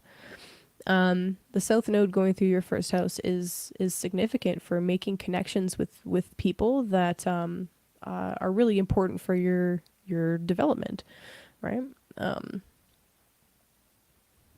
So that's super brief overview, but I can't go into any further detail without knowing where your individual planets are, obviously. So that would be something if you are a Libra or an Aries rising, especially, and you want to talk about the nodal transit, that would be an excellent personal astrology session, right? That would be something that we could cover in that amount of time. Um, yeah, so reach out if you have concerns, but just keep in mind, like, uh, whatever is going to unfold for you is going to be for your better good, right? And it's not all going to be tragic or scary, even. It might be sudden, it might be abrupt, it might be unexpected, right? But that's the nature of eclipses, right? Okay, so anyway, new moon in your 10th house. So this 10th fourth axis is currently being lit up by the new moon. That's happening right now. Just gonna check the comma. Yeah, we're good. Okay. So with new moon in the 10th house, we're talking about our public obligations, our career, our how we're seen by the world. That is the 10th house. So this is actually fantastic. So this new moon is in the decan of overabundance. If you want a raise, this would be a great day to do so, to ask for that raise. I would even actually wait. No, I would do it now. I would do it now before Venus turns retrograde. I would do it now. Yeah, definitely. It definitely bodes well. It's a powerful and very positive decan for anything that has to do with like wanting to raise abundance and create more abundance for yourself. In terms of the 10th house, this could be like you want to take on more responsibility in order to be paid more or whatever. Like that's just one possible example. I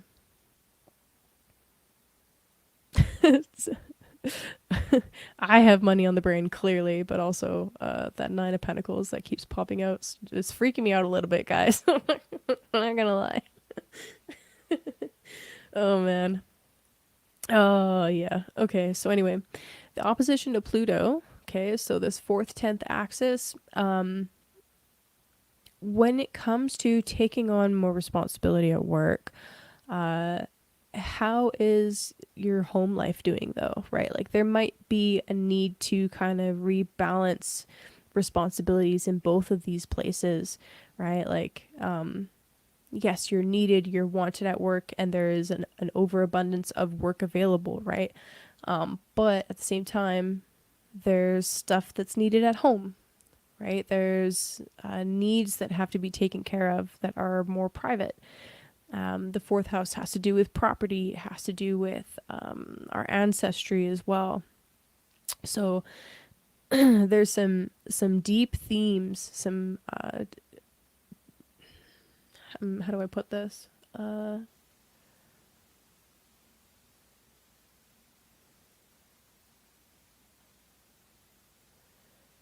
There's something in this week and in this new moon that is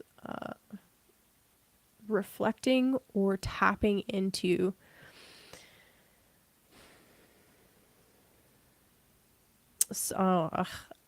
again, this is a phrase that I don't like to drop, and I don't like to drop it lightly, but that's tapping into some ancestral karma.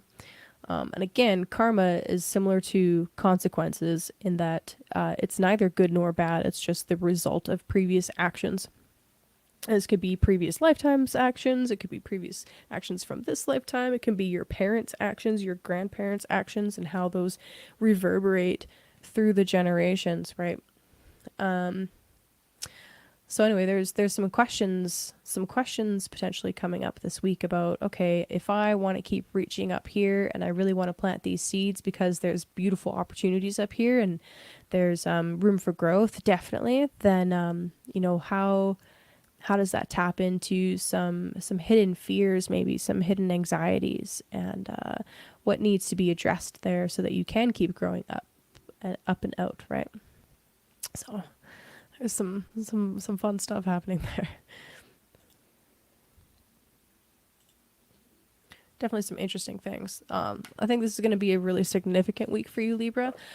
Feel free to reach out if you notice when the nodes change signs and all of a sudden it's like, wow, things are changing already. Feel free to reach out and tell me. Like I love hearing stories about that kind of stuff.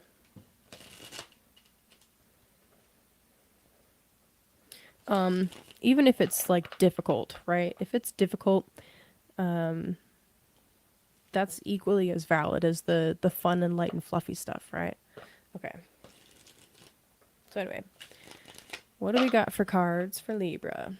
So I hinted at in the intro about how Venus stationing is going to be really important for your Venus ruled houses. So for Libra rising, this is literally your chart ruler that's stationing to turn retrograde. So like I said, this is a really significant and big week for the Venus signs especially. Venus stationing and turning retrograde is signifying that you yourself are changing something in your life right now and you're about to go through a purging and a releasing process. It's like a double whammy kind of with the South Node moving into your first sign and Venus going through her retrograde cycle. It's like, whew, it's a lot. So because of that, I just want to say be gentle with yourself right now. Because there are a lot of changes happening and this is kind of an intense week for the astrology. Be gentle with yourself. Go slowly. Don't be afraid to ask for help or assistance or even just to talk to somebody, right? Like that's the thing about cancer season in general, but Cancer new moons, Cancer full moons, they can be really there's a lot of emotional energy. So reach out if you need to reach out to somebody, you know, even if it's just to talk and like help yourself stay grounded with something, right? I got 3 cards for you guys. And it's not the 9 of Pentacles. That was crazy. Okay. So for Libra,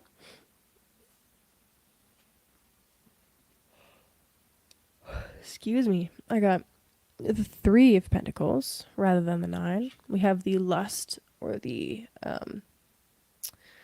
Strength card. And we have the 6 of Pentacles.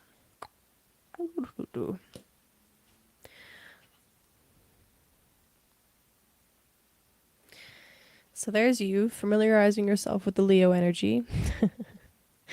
I love that. That's beautiful.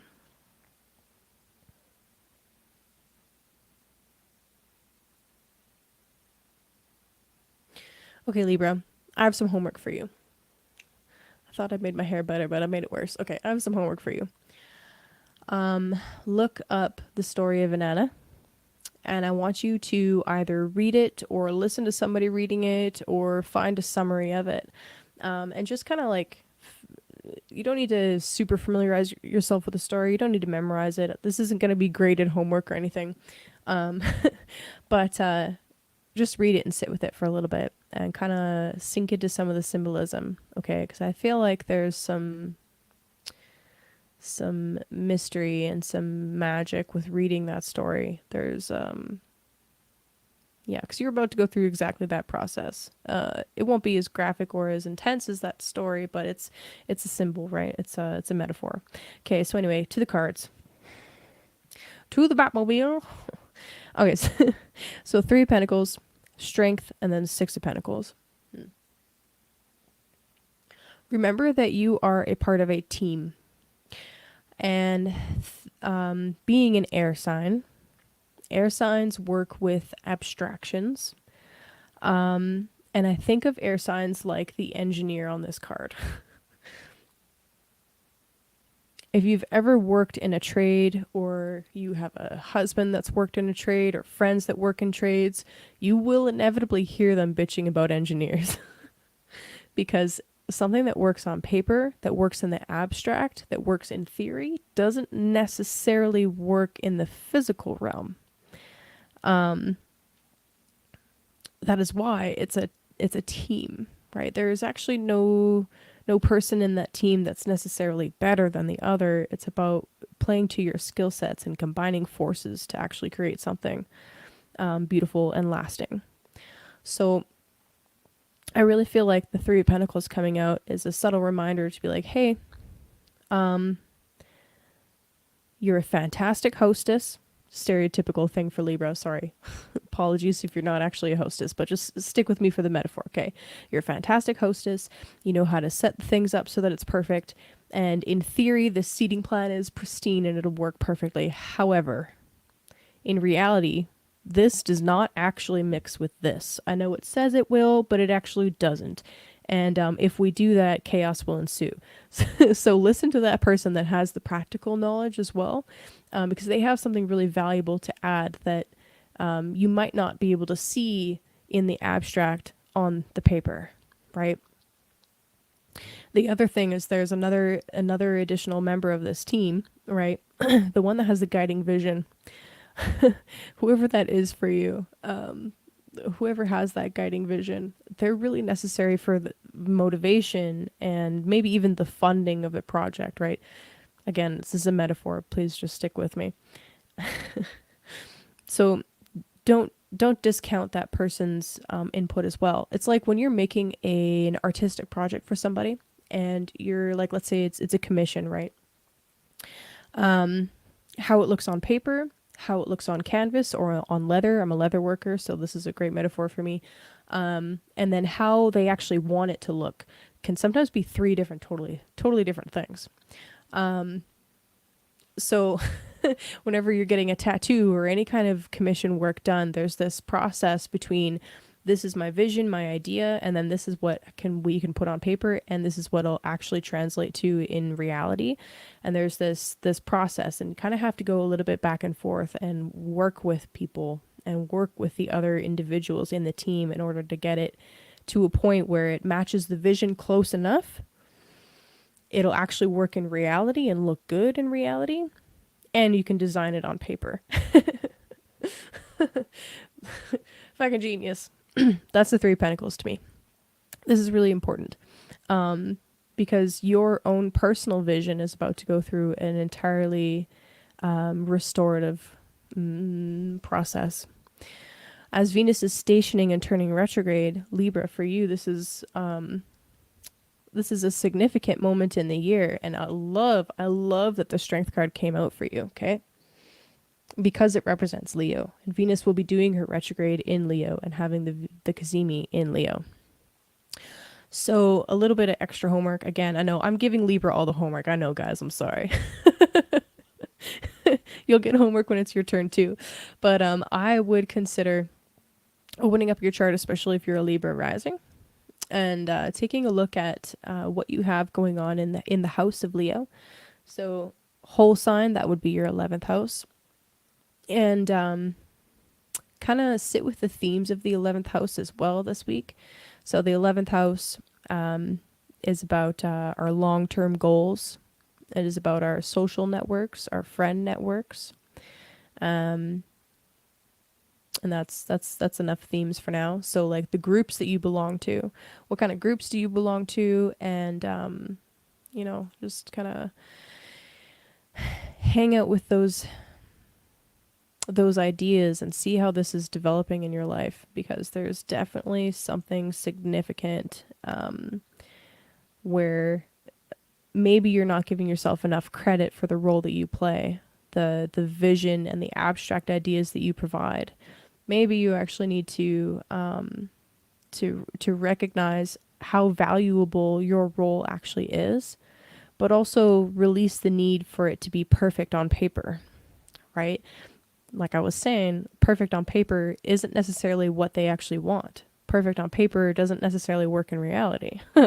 So you need to compromise a little bit with the other elements, compromise a little bit with the other people in your life, with the other project members, so to speak. And then you got the Six of Pentacles here, and this is speaking to me of generosity, but also a little bit of compromise. So again, with this new moon being in your 10th house, this week, today especially, but I mean, it's Monday, so this week, um, this is where you're going to need to practice the most give and take right now in this moment is between your public life and your private life. And maybe there's people at work that you need to practice a little bit more give and take with. Maybe there's people at home that you need to practice a little bit more give and take with. Whatever resonates and is appropriate for you and your situation, take that, run with that. Man, Libra was long. That's just how it goes sometimes. Um, but yeah, you got this. I I love that strength came out for you guys. I feel like this is going to be a very refreshing time, a rejuvenating time once the retrograde is done. um, don't be afraid to think a little bit differently during this time. That's, yeah. Okay, that's what I got to say for you, Libra. All right, we're done.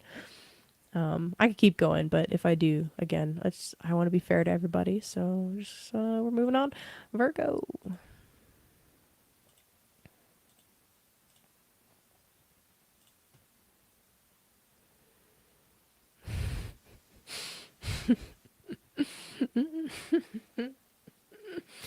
Oh man.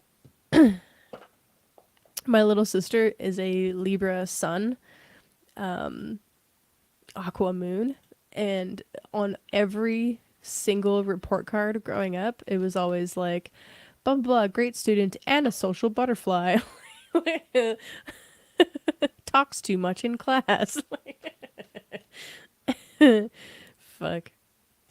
So funny. Cracks me up. But yeah, seriously. That's so air. That's such an air thing. It's funny. All right. I didn't click that button. All right. Okay, so Virgo. For you guys, new moon is happening in the 11th house. So this 11th, 5th axis is being lit up today. Nodes are moving into the 8th and 2nd. Venus is stationing in your 12th. That's a lot of shit. I'm going to focus on just the new moon for now. Unless while I'm talking something else kind of strikes me as important. So, okay, so for you guys, 11th house new moon. The 11th house has to do with your long-term goals and dreams. It has to do with like long-term investments, but also the groups that you belong to, the people that you call friends, your wider circle of acquaintances, basically. So this new moon is happening in the last decan of Cancer, which is associated with like overabundance, right? It's the Four of Cups in the tarot. It's like my cup is so full, it's overflowing, and I could fill up 10 more cups and then some. Like, that's great. It's beautiful. So what are you going to do with it? I think that's really beautiful. It's like you have such a wonderful support network, right? We're talking overabundance in friends, for example. You have such a wonderful, a beautiful network, a support network, a really good group of friends, something like that that's really nurturing and can be very emotionally supportive. We are talking about Cancer after all. So what do you do with that abundance, you know? How do you give back? How do you spread that love when you can, right? Now the opposition to Pluto in the 5th house, this is where things get a little bit trickier as far as interpretation goes, because the 5th house has to do with your own personal pleasure, right? It is the house of Venus's joy. It is about games. It is about fun. It is about romance. It is about children and fertility and creative projects. So with the new moon opposing Pluto, Pluto being in the 5th house, there is a little bit of some tension here, just a little bit, not a lot, but a little bit. The things that you want to do for your own personal pleasure might not be fully in alignment with the group's goals or the group's yeah, the group's goals or values, I'd say. So, yeah, I mean, depending on how that's playing out for you specifically, it's not that anything needs to be hidden. In fact, when it comes to Pluto, don't hide things. That's not a good idea because it always comes up eventually anyway, especially if something is unhealthy or yeah, just unhealthy. If something is unhealthy and toxic, Pluto will pull it up because it needs to be composted in a healthy way. So what you could do is use this new moon energy today to kind of tap into your personal collective. Again, I don't even like that word, but but it applies here for the 11th house. Everyone has a group that they belong to, and I really love, actually, side note, side tangent, for the Virgo rising map. I love having Cancer on the 11th for them because it's like your network becomes like a family, and if you don't feel like you belong in that network, then it just doesn't work out. So it's like there has to be some nurturing element, some mothering kind of element to their 11th house, to their groups, their close friends, their networks. It's kind of beautiful. It's really beautiful. So anyway, side note, side tangent. So when it comes to your personal pleasures and joys and the short-term adventure, does that align with the long-term adventure, the long-term goals that you have, and the goals or the values of the group? And does there need to be a little bit of adjustment there? And is there maybe something that you have to maybe not something that maybe you have to like abstain from for a little bit in order to achieve some kind of goal? You know what I mean? Yeah. And then when it comes to the overabundance that you inevitably are experiencing in that network, that group of yours, what do you do with that abundance? Where do you funnel it? Yeah. Abundance.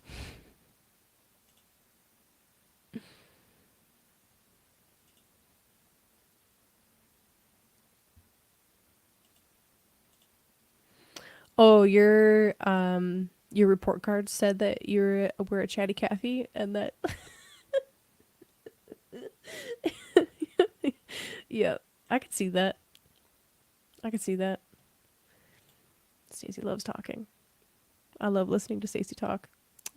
Talk about a lady with a lot of wisdom. Okay.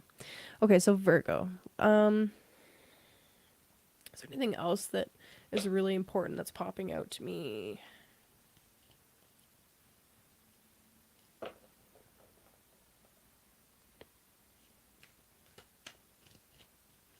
I can't think of well, everything's important.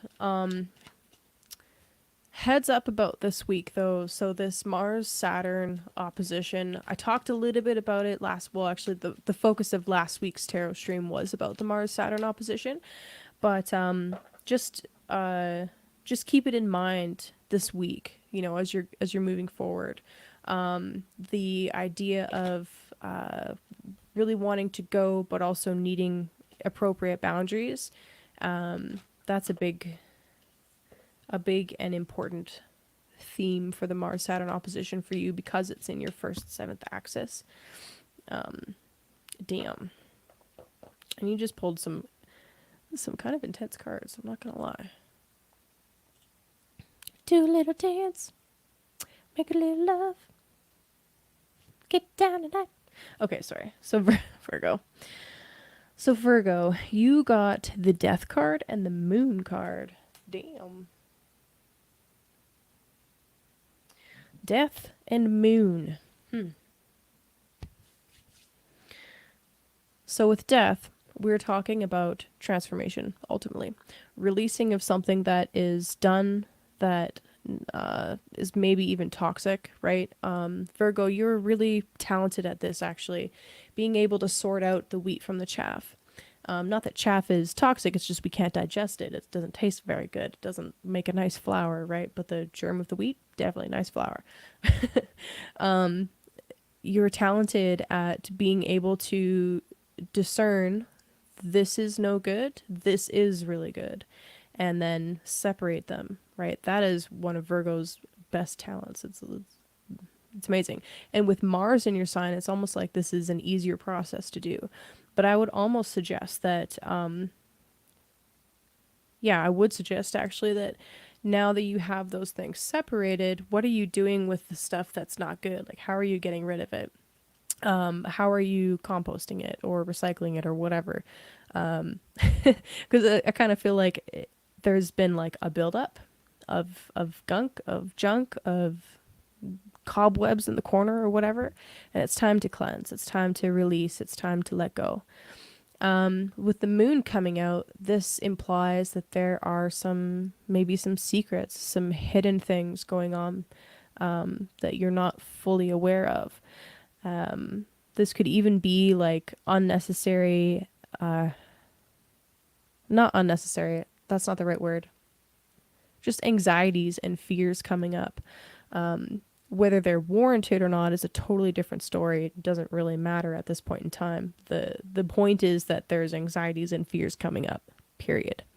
So, how do you address those, right? So in astrology, anxiety and fear traditionally is associated with Saturn, who is now sitting in your seventh house, with Mars moving to oppose it, right?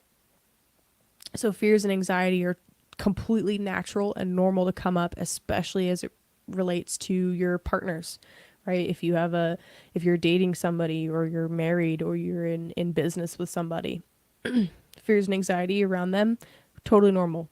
Saturn's in your seventh house, makes sense. But there's something here about needing to cut away, sever yourself from something that is causing undue anxiety and release it.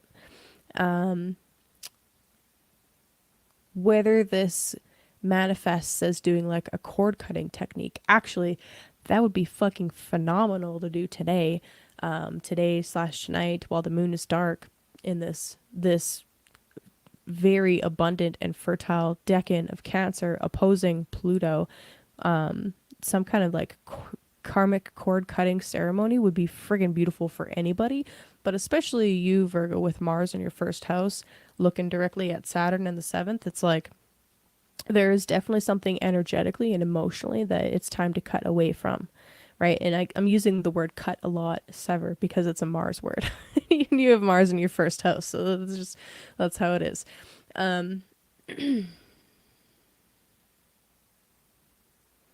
I can see this as a cathartic release, right? As it's like, yeah, it's just like a very necessary purge. And then once the purge is done, it's like there's fresh air finally. I hope that makes sense.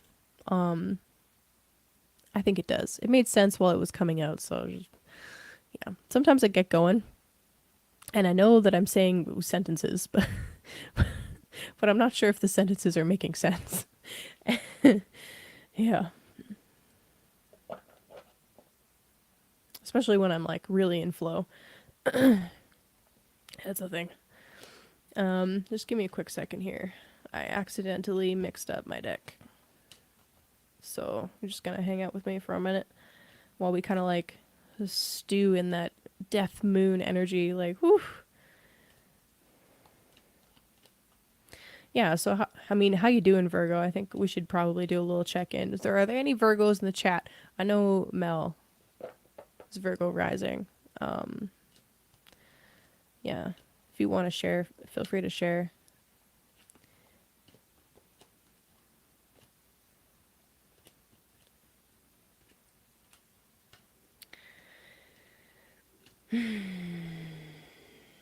I think that the most positive way to use the Mars energy would be to do a little bit of the esoteric surgery stuff I was talking about, but also to motivate yourself physically, right? Because the first house is your physical body. So anytime Mars is moving through the first house, it's always a wise idea to literally move your body more, to you literally move that Mars energy. So just a little side note for Virgo. One day I'll really in-depth study medical astrology. Then, yeah, there's so many ways to go with astrology that it's like it's impossible to pick just one. Ugh.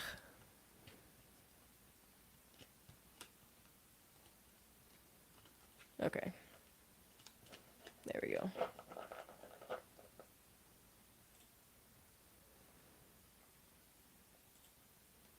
Hell yeah, girl. Big changes indeed. Yes, actually, that's right. Yeah, I'm just remembering some stuff that you told us. Yeah, dude, lots of big work. Absolutely. Changing houses, moving, taking on new roles. Yeah, you got a lot going on. I am, and I'm stoked to hear about it. And I when I pause like that, guys, I'm debating in my head how much is appropriate for me to say live on a stream or not. You know, kind of like you're seeing like live not censoring, but like live editing. Um yeah. Okay, I'll leave it at that. All right, Virgo. So what do we got for tarot cards for you? Yeah, that's perfect. Yes, I'm excited for you, Mel. It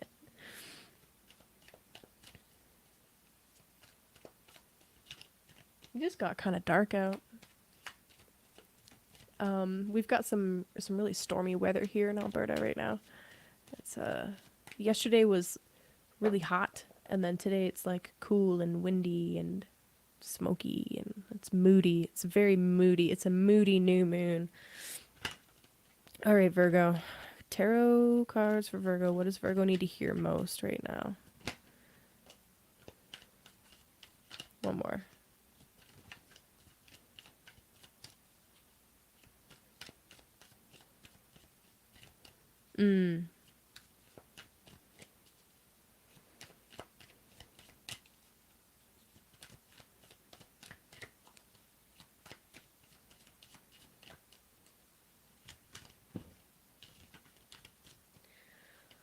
Virgo.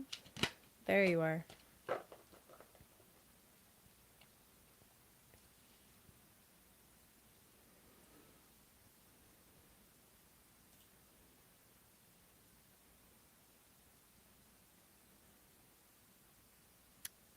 Okay. So for Virgo, I got the Six of Pentacles and the King of Wands.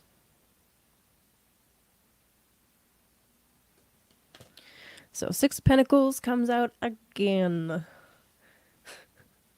It's a heavy pentacle day, I guess. All right, so Six of Pentacles, King of Wands.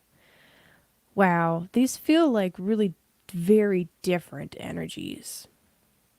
The Six of Pentacles to me talks about like generosity and oh yeah, did I already pull? I swear to God I did pull for Virgo already. I don't know. See, I fucking lost it. I guess you get more. Virgo, you get two cards. You get two. Two pulls because I already pulled it and I already started talking, so we're rolling with it. I thought so. I was like, didn't I already read something for Virgo? Anyway, so in addition to what I said about death and the moon, that's right. I remember now. Okay, in addition to what I said about that, we also have this spirit of generosity and the King of Wands coming out. So you could take this as a separate message, or you can take it as a continuation of the last message. It's up to you.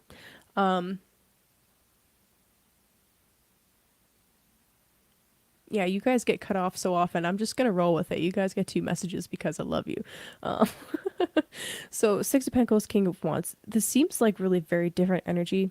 Um, but I guess it's actually they can be related. Okay, so when you are the King of Wands, when you are on top of your game, you are filled with inspiration. You are passionate and very much in charge, right? When you are running the whole damn kingdom. um,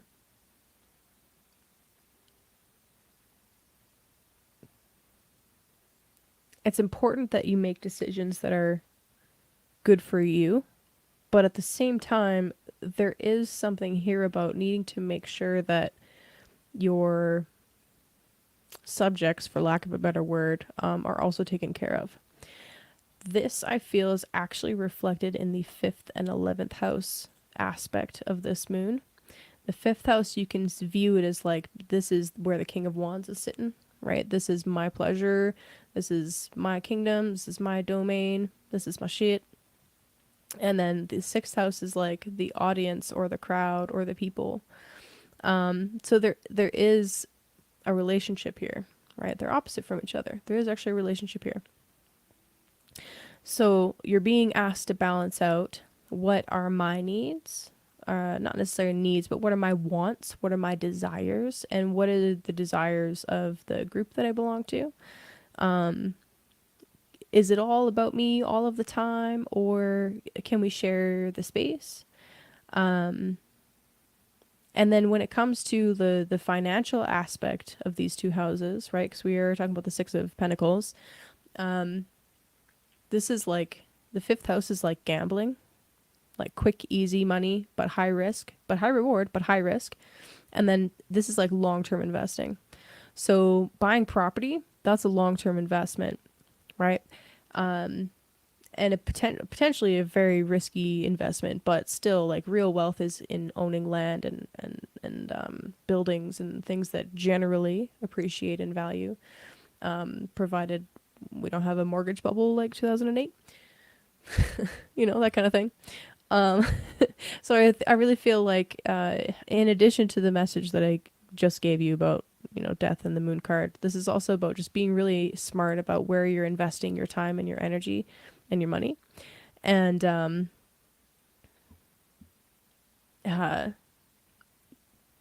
putting yourself into a position.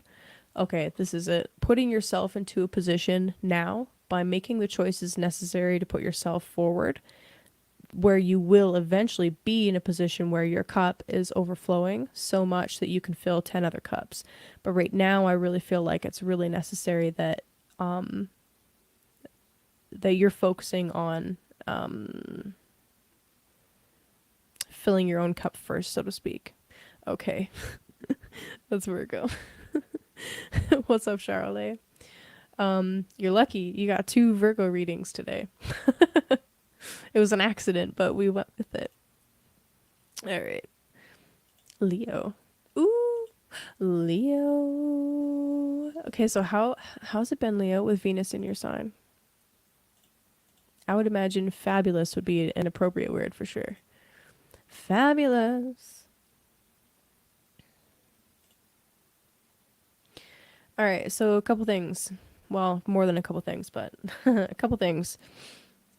First of all, main subject of the reading is new moon in your 12th house, okay? So new moon in the 12th house in the decan of overabundance, opposing Pluto in your 6th house.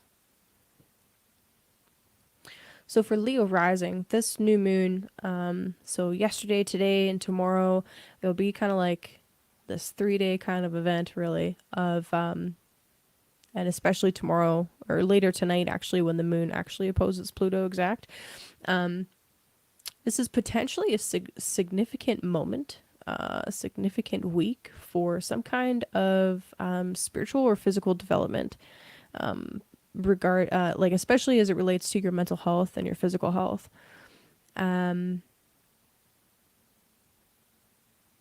So we're almost at Leo season, right? We're almost there. We still have this giant spotlight, which is your chart ruler, Leo, rising anyway. This giant spotlight in the 12th house. So when the sun is in the 12th house, for you guys especially, I mean, this is generally true for pretty much everybody, but even more so for Leo because the sun is you. You kind of have like this plot line developing of you know, needing to be a little bit more to yourself, needing to self-soothe and self-nurture, needing to be a little bit more in isolation, right? So this is, or do more meditation or something like that. This is normal. This is natural. It's okay if you've been feeling like that. And if you need a little bit more downtime, or you want to delve into the spiritual side of things a little bit more, that's totally appropriate too. And that'd be a great way to use this energy, actually. I would say also that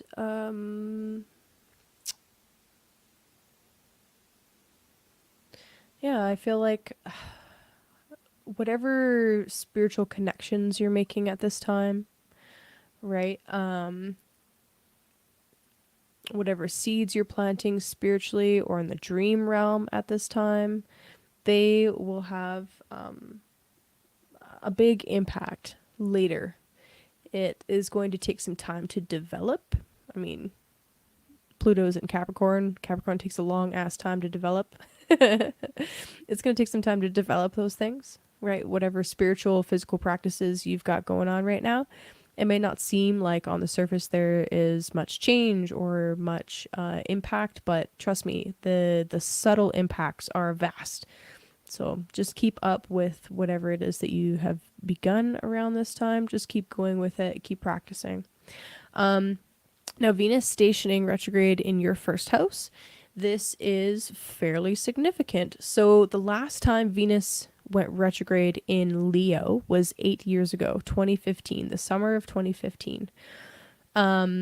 This is something that everybody can reflect on, but specifically if you're a Leo rising, think back to 2015. What kind of stuff went down in that summer?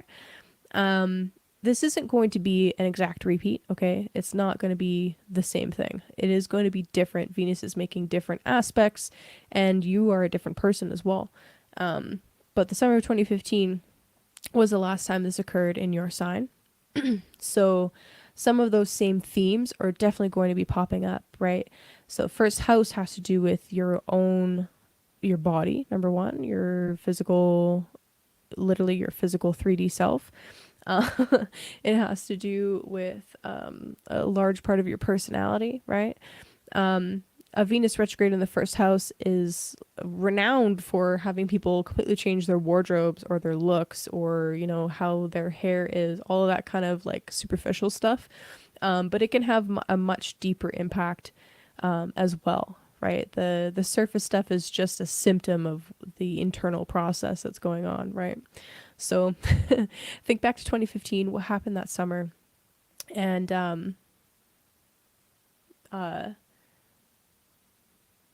yeah, just what happened that summer. What were the themes that came up for you? Okay. Yeah, full cup. Fill it up. Keep doing that thing you do. Charolais, just so you know, I had the chance to sing a different shampoo jingle to somebody else just last week. Just wanted you to know that. Because I thought of you as soon as I did it. I was like, oh my God.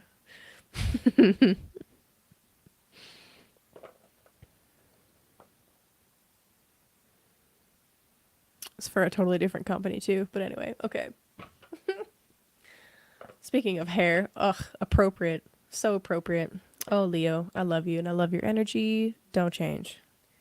But also Venus retrograde, you might change a little bit, but that's okay.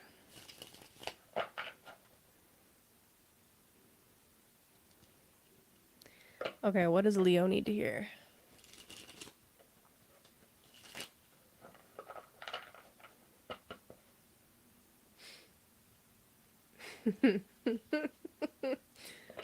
Yep.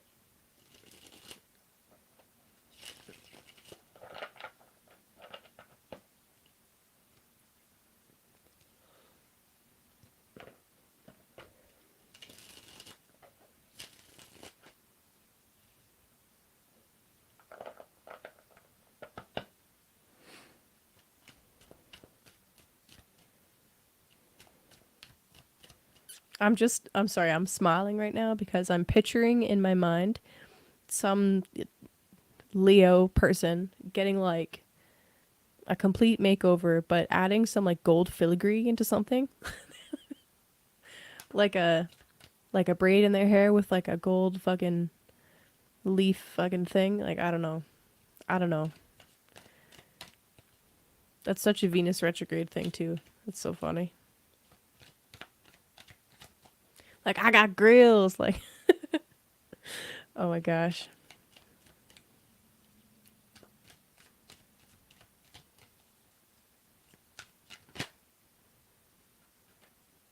No.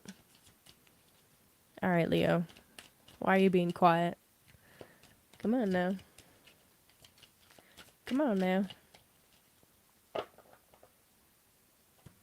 Ooh, there it is. Interesting. The Six of Swords and the Magician. The Six of Swords and the Magician.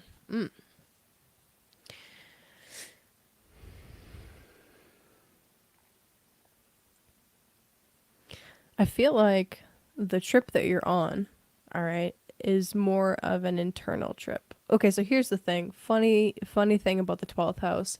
It also can represent foreign lands. That's just yeah, I don't remember the logic of why it can sometimes represent foreign lands, but something to do with it being the furthest thing. I mean, it's right next to the ascendant, but at the same time, it's like it's really far away. It's totally inaccessible and really far away. And when you go to a foreign land, somewhere that you don't speak the language, you are kind of in a state of isolation unless you have a translator or you're learning the language. And even then, it's like you're kind of alone. And this this came up with the magician, so there is something here about learning another language almost. Learning another language, another's perspective, another's way of looking at the world. There's something here about gaining confidence. Leo gaining confidence. How does that happen? I don't plan these things, okay? But there's something here about gaining confidence in some area where maybe you weren't fully confident before. I get the phrase "fake it till you make it" comes to mind, but I feel like you're not faking it. But while Venus is retrograde in your sign, maybe some of that confidence might wane a little bit. Maybe it might suddenly feel like, oh, actually, I'm not so certain that I'm not so 100% sure of myself. A timid Leo, it could happen. It could happen. Let's say they're a Leo rising with Sun in the 12th house, or a Leo rising with Sun in like Aquarius or something like that. That would be a more timid Leo. Versus like the Leo rising that you and I know, Leo rising with Sun in Aries. It's an exalted Sun both by sign and by house placement. It's like the most Leo of Leos. That's Chance, by the way. So he's like a very yang expression of Leo. But depending on where the Sun is placed, they can be more timid. Because the Sun is their chart ruler, and it could be like a fallen sun or whatever.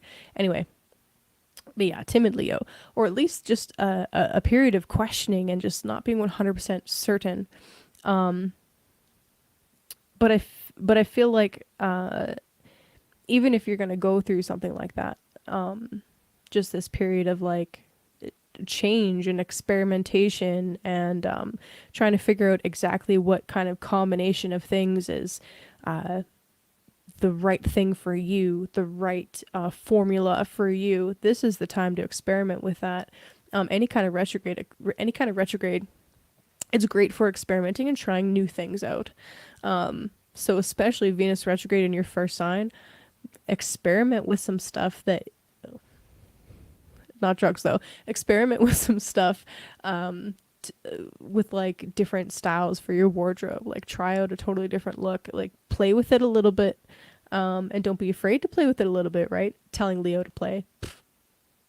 Go play, Leo. That's all I gotta say.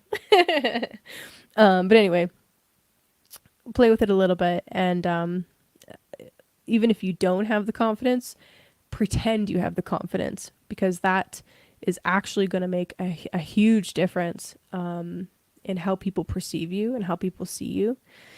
And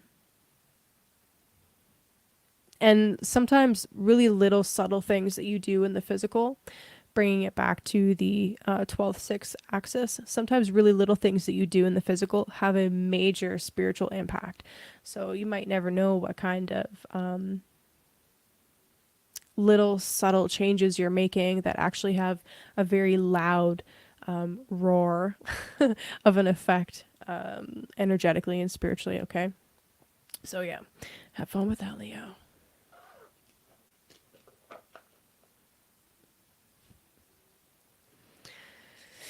Dun, dun, dun, dun. Cancer. Cancer. Hey. For you guys, this new moon is in your first house.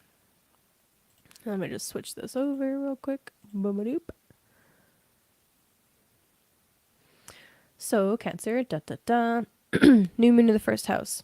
In the decan of overabundance, right? First decan, third decan. So, first, oh my gosh, second, third decan. This decan is ruled by the moon and Jupiter. It is all about overabundance. Now that your cup is full and your friends' cups are full and your family's cups are full and you got water spilling over, what are you going to do with it? What are you choosing to water with it? So this is like highlighting your first and seventh axis.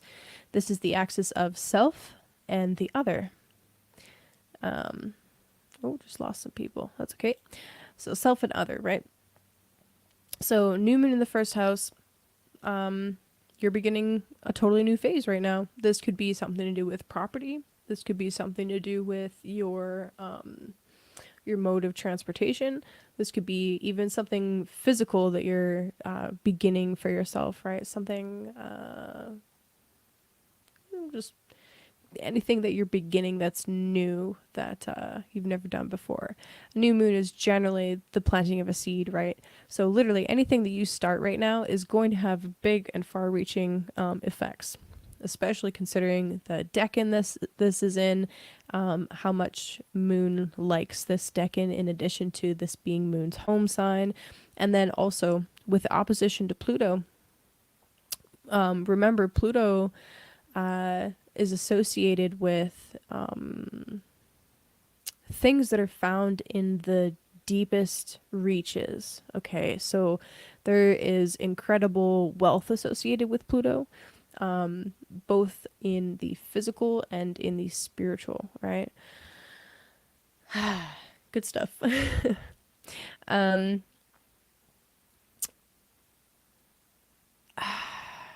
for you guys, I could see this as being a really beautiful new phase that you're starting, where you're kind of like realizing, hey, I actually never lost any power to begin with. It might have felt like it. It might have, I'm sure at some point during this 20-year transit of Pluto going through your seventh house rather, that there were situations that you felt like, hey, I actually don't have any power, but it wasn't true. It wasn't real.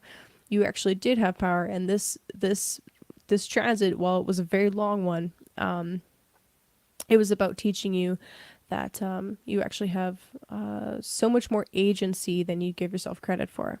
So this new moon, I feel like, is kind of helping you to turn over a new leaf in regards to that. Be like, hey, okay, I actually have a ton of agency, and as a matter of fact, this situation has propelled me towards realizing this and actually taking care of myself and doing what I want for a change, and actually, really nurturing myself and mothering myself and taking care of that, but also finding something that is healthy for me to take care of as well, right? Keep in mind that right after this new moon, moon is going to trine Neptune. Okay, it'll trine Neptune, and then it'll pose Pluto. So there is this deeply spiritual, and it's actually it's a super subtle aspect, honestly, but there's this deeply spiritual uh, benevolent kind of influence with this opposition. Okay, so I think that it's really beautiful. I think that it's going to be healing for a lot of you. And that's pretty much what I got to say about that. Now, keep in mind, we're about to enter into, as the nodes change signs this week, and more eclipses occur along this axis, your fourth and 10th house, this is possibly going to be additionally destabilizing in a different way. As I was saying, all of the cardinal rising signs, so Aries rising, Cancer rising, Libra rising, and Capricorn rising, the nodes changing signs into Aries and Libra are going to be, like I said, potentially destabilizing. But any changes that occur are going to be helpful for you in the long run. The North Node moving into your 10th house is going to be like, okay, it's time to really buckle down and push myself in terms of maybe some kind of career changes, or even just how you are showing up and taking responsibility for different things in life, right? There will be a hunger that's kind of awakened there, right? This is the head of the dragon after all. But at the same time, there's like this almost destabilization process occurring at home with property. There's like this purging that's going to be occurring as far as like ancestral karmas go, and old family patterns, right? That kind of stuff. So it's kind of an intense period, the next 18 months or so, as the nodes are moving through your fourth and 10th axis, but it'll be worth it, I promise.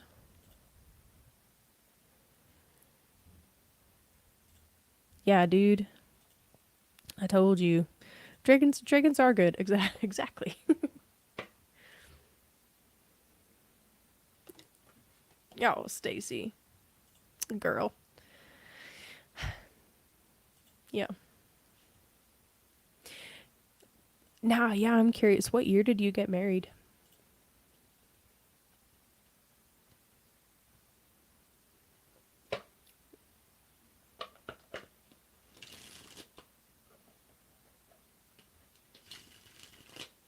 I think we talked about that when we did your reading, but I forget.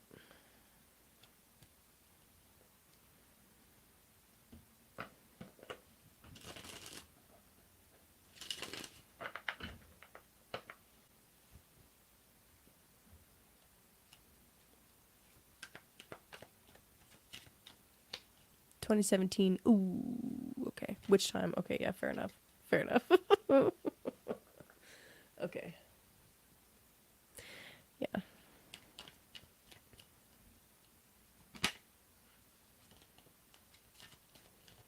And it just got really dark in here. It's starting to rain, and the wind is picking up a little bit, and this is why I chose to record inside, because I knew this would happen. Ooh, what's that?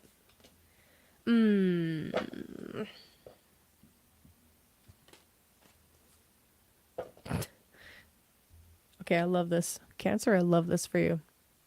So you got the Ten of Swords. Eh. And then the Prince of Cups. So be careful what you fucking wish for. Okay? Be careful what you wish for. I love this though. Okay. This is perfect. The Ten of Swords is about ending things, right? It is a definitive fucking ending, right? I mean, look at the fucking card.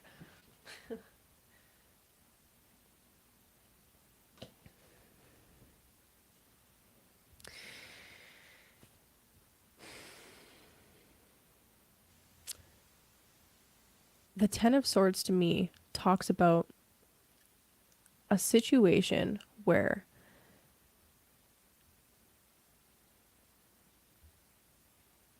it was so distressing and so unsettling that if it needed to come to the end, right?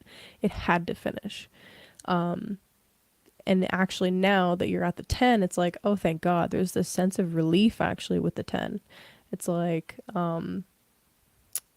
in the moment while it's ending, it doesn't feel very fucking nice, right? Cancer, sorry, but it doesn't. But once it's actually finally done, it's like this huge weight is lifted. It's like, oh, thank God. Uh, and exactly, dude. Ending patterns of codependency. That's a perfect way to put it, especially for like for Cancer rising with this new moon opposing Pluto. It's like any kind of like over dependence. It needs to be cut out. It needs to be ended. Now, that does not mean that interdependence can't happen, right? That's a very different thing.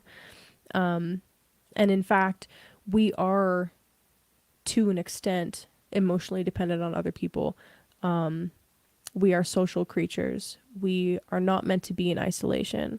We are meant to be with friends and family. We're not meant to be alone all of the time.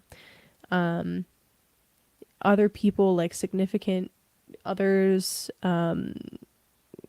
children, loved ones, parents, if you have a healthy relationship with your parents, a significant other, just being with another person and skin on skin, or being in the presence of another person or holding somebody else's hand has been scientifically proven to lower stress rates, to lower heart rates, to soothe another person, right? So there's a fine line to walk there, though, right? You can't be addicted to somebody else and be relying on them, but it is still necessary to be connected, to be with other people.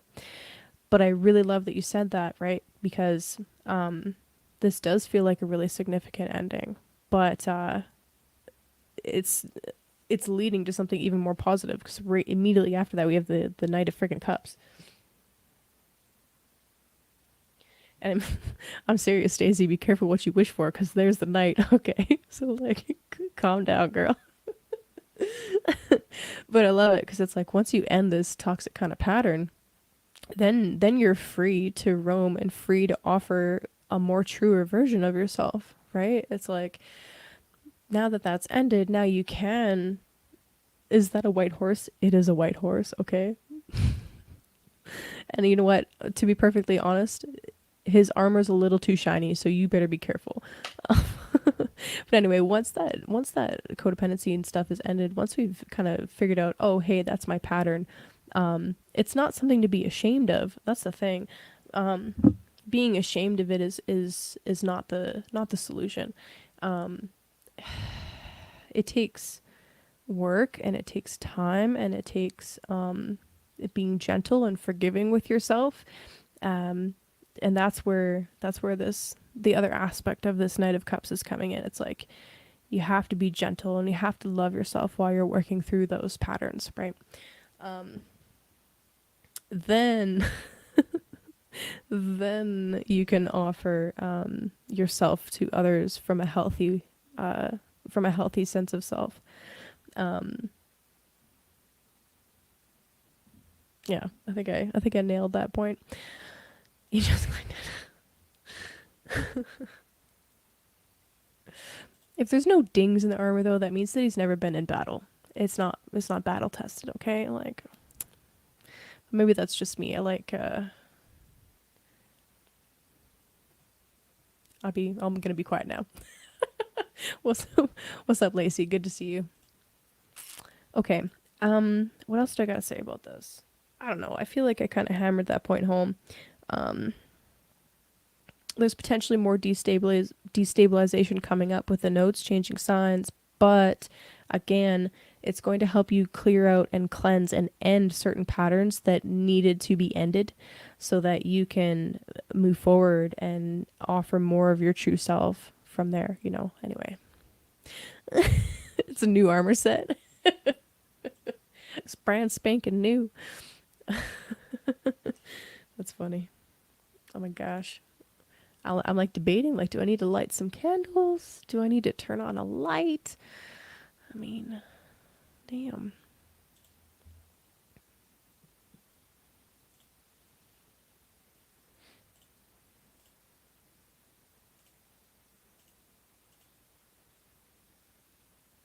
All right, Gemini.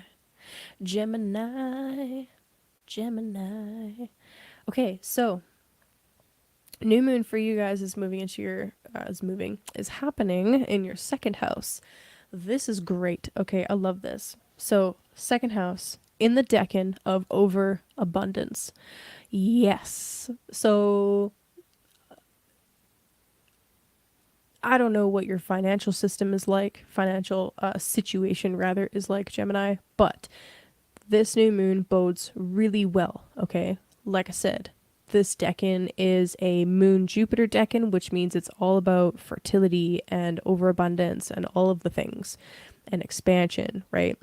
Second house of literally the money house. It's possessions and values and valuables, okay? I don't know what you're doing right now, but whatever you're doing, keep doing more of it because it's a great new moon, right? It's a lovely new moon for starting. Oh, there's some lightning. For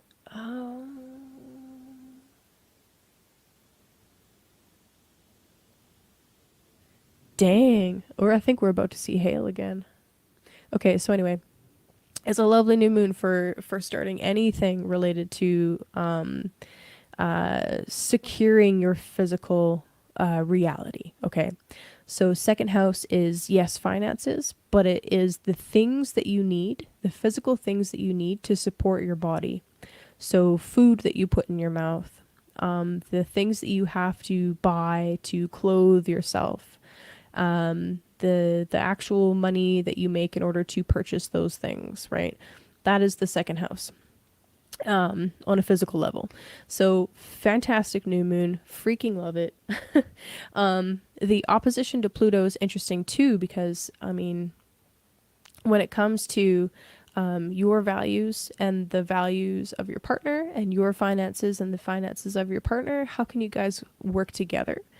All right, how can you work together and how can you maybe like if there is, oh wow, it just got crazy heavy. Ooh, oh, there's the hail. Yep, called it. Called it. Okay, hopefully my internet connection stays stable. I'm just gonna talk a little faster. When it comes to like how you share finances and how you like navigate those conversations and whatnot. If there is any kind of like um, fear, anxiety, or even manipulation coming from either side, this is going to be a really nice opportunity to address that, right? I feel like that's what this new moon is going to be about for you guys. Address those fears, address that anxiety, right? What about that? Ooh, that was a big boom. What about that makes you nervous? And in that anxiety, in that fear, where can you actually discover some more agency for yourself, right? Or where can you take more agency rather? Not even discover, where can you take it? What else do I want to say for you guys? I don't know. I'm getting nervous about about my internet connection getting cut off, so I'm gonna keep it to that. I love the rain though. I love thunder.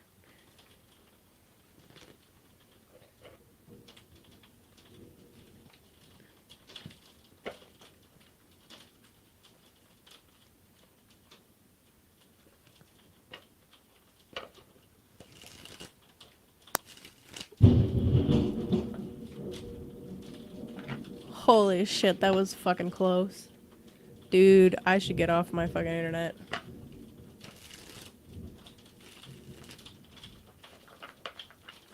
Do you guys see that shit? Fuck.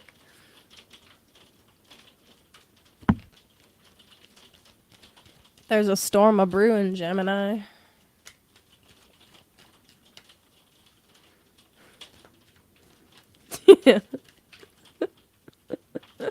Yo.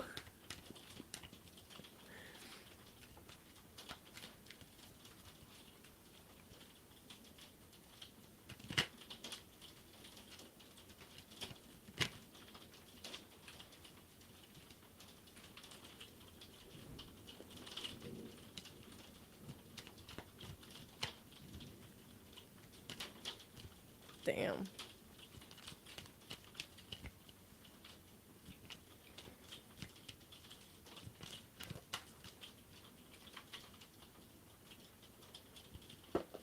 That scared me. Did you see me jump? Okay.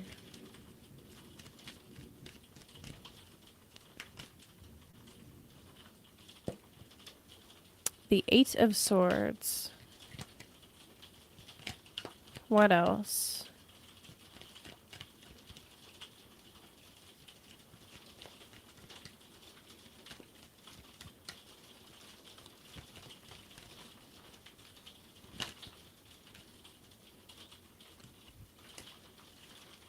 Mm.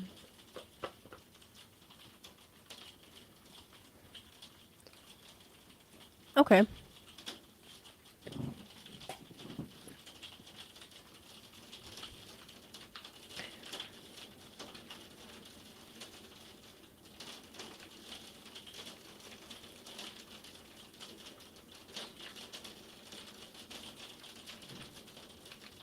Can you guys hear me over the hail, or is that getting too loud?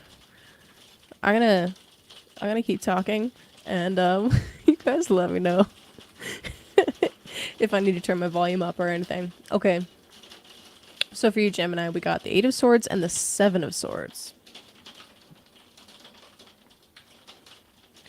What is up with that? So there's definitely some fears and some anxiety coming up around security, around the ability to survive, right? Like there's literally a hailstorm out right now.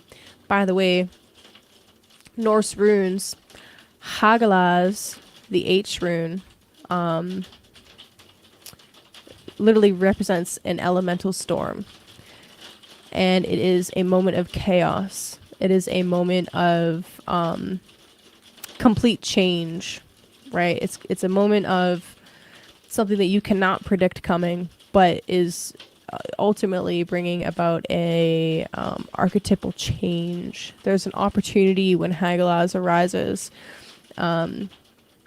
You can take that storm energy, that chaos, and run with it and make some major changes in your life. Or you can, allow things to just get wrecked. I kind of feel like, Gemini, that right now you're in a position where, you might feel like you can't act right now. It might feel like your hands are tied, like there's not much that you can do. But I feel like that's actually an illusion. Thank you, Scott. I appreciate you so much. I'm enjoying the storm. It's sweet.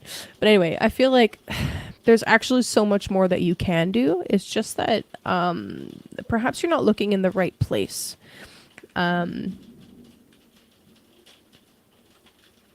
Or perhaps there is a moment of chaos about to happen for you. And in that moment of chaos, that's when you need to act. It's like you're just waiting for the right moment, actually. Anyway. With the Eight of Swords and the Seven of Swords coming out, I kind of, this is interesting because it came out in, the backwards order, you know what I mean? 8, then 7.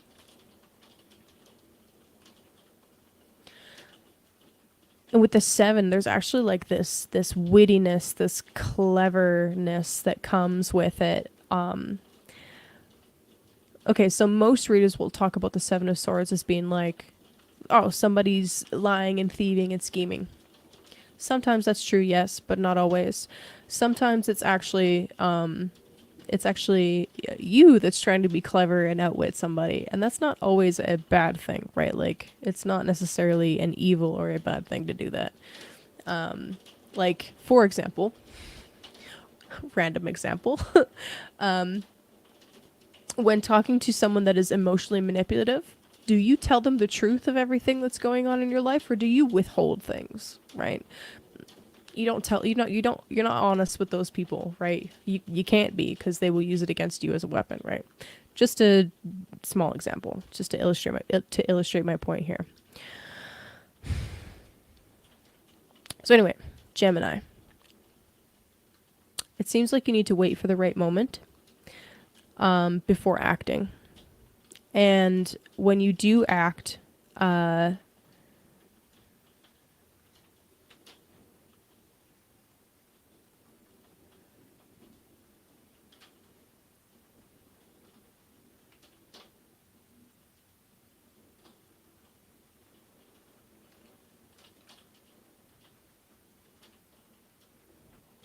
I just noticed a detail on this card that I've never seen before.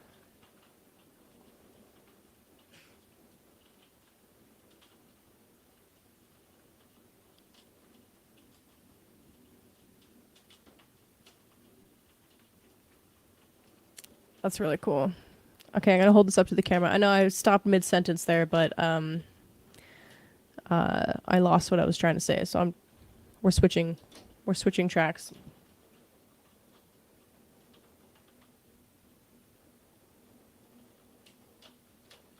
You see the plume of smoke and the people sitting around a fire? It's like this guy's stealing their swords. It's sneaky. Okay. So different train of thought. For some of you Geminis, it's gonna feel like your hands are tied and somebody's is doing something shady behind your back.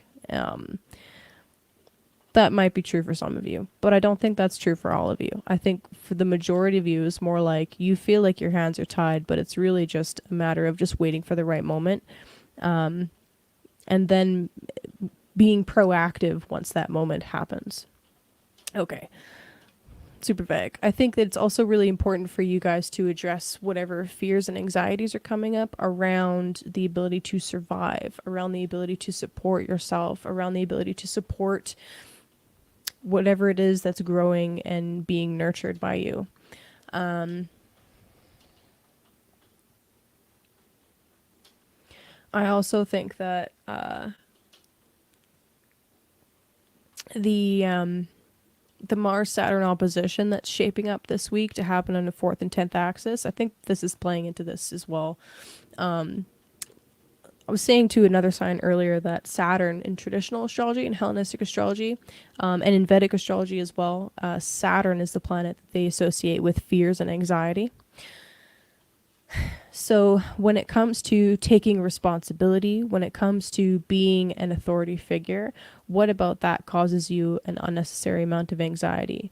And it kind of feels like you're in a little bit of a state of like analysis paralysis because of some of the stuff that's coming up right now. And I kind of feel like there'll be a moment where, yeah, I just feel like you're waiting for the opportune moment to kind of break through that anxiety, to kind of break through and like untie yourself, so to speak.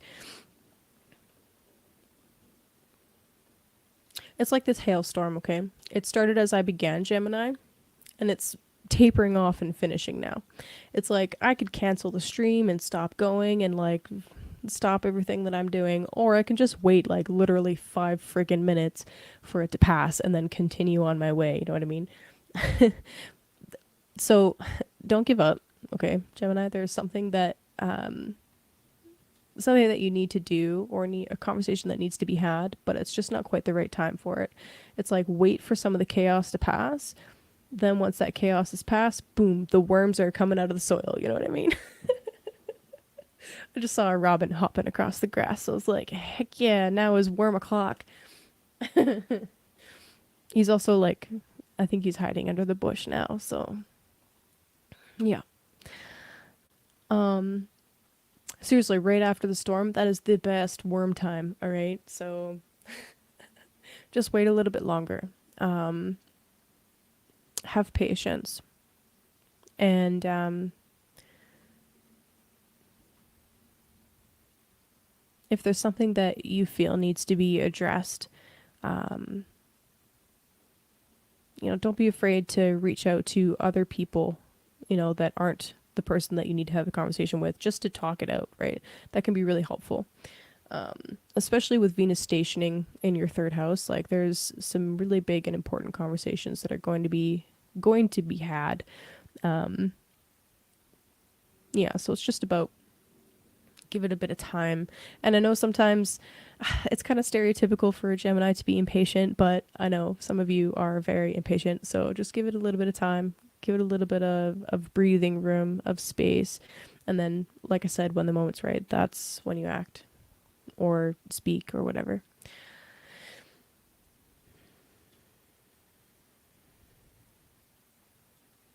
I have never been to the Mojave Desert. It sounds insane to me.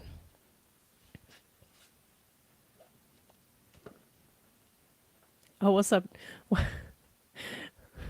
Hey, girl, hey.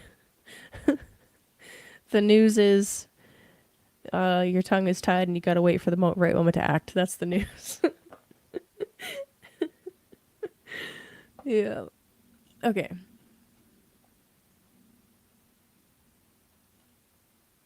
The news is as soon as I started Gemini's reading, we had a crazy ass hailstorm for like a minute. And now it's done. That's how it goes. That's the weather here though, where I live. It's like if you don't like the weather, literally wait 2 minutes and it will change. I have experienced all 4 seasons in one day once. That was crazy. It happens every now and then. Well, yeah, what's up, Andy? Hearts to you too, girl. Okay. There is some person jogging right now in shorts and a tank top. You know what? That is dedication. Hell yeah. Good for them. That's good shit. Okay, Taurus.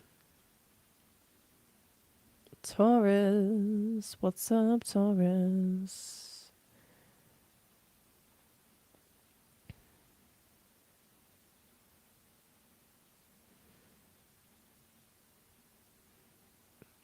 Oh, yeah. All the Mercury girls showing up at the same time. Love it. Okay, Taurus. So, what do we got for you? So, new moon today just happened 2.5 hours ago. It's in your third house. All right. So, new moon in the third house. Third house has to do with our the tools that we develop. It has to do with speech. It has to do with neighborhoods, transportation. There's actually a lot of themes that fall into the third. Excuse me. There's a lot of themes, a lot of stuff that falls into the third. Incidentally, the third house is also the joy of the moon. So this is called the house of the goddess. Ninth house is house of the god, joy of the sun. Not third house is joy of the moon, house of the goddess. So when it comes to your environment, your very close local environment, this is the realm of the moon. Especially for you with Cancer as your third house. It literally is the realm of the moon, but house topic as well. Anyway, moon's really happy here. Okay, so this is a very powerful moon for Taurus. So we're talking about what kind of skills are you developing? What kind of connections are you making in your local environment? Is there something happening and kind of starting in your local environment that is extremely abundant in nature? So I've said it a couple times, but just in case you're just dropping in, this third decan of Cancer is ruled by both the moon and Jupiter. So it's like an overabundance. It's an extreme overabundance where you have your cup, it's full, it's filling up 10 more cups, and they have water spilling out of them, right? That's the the idea of this third decan. So what do you do with that overabundance, right? So what kind of skills are you developing, or what kind of things do you have to say, or ways of speaking that are, maybe you're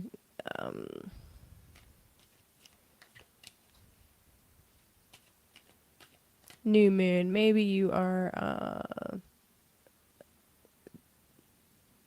actually, you know what would be really interesting if you were learning how to do like some public speaking type stuff. Public speaking is, I don't know, it's kind of third, it's kind of ninth house, it's a little bit of both, but addressing like the developing the tool itself to be able to speak in public is the third house, but then actually performing and doing some major toast at like Toastmasters or whatever, that would be ninth house. So there's definitely something interesting developing here. Third house can also have to do with things that you're learning at this time, since ninth house is associated with higher learning, right? Like university level stuff or just continued education of any kind, basically. Third house is the initial things that you're learning right off the hop, like learning the alphabet and learning basic grammar rules is third house, whereas like writing an essay would be like ninth house, right? So expanding on that knowledge is ninth house, but the initial lessons, that's third house. So what are you learning right now, Taurus? What skills and tools are you developing, that you're beginning to develop or just continuing to develop? I think this opposition of Moon and Pluto in the third and ninth house, perhaps this will be about learning something significant that really helps you deepen a spiritual practice, or realizing that you need to deepen your spiritual practice in order to keep learning something, or in order to keep increasing your knowledge in some area. It's like these things go hand in hand.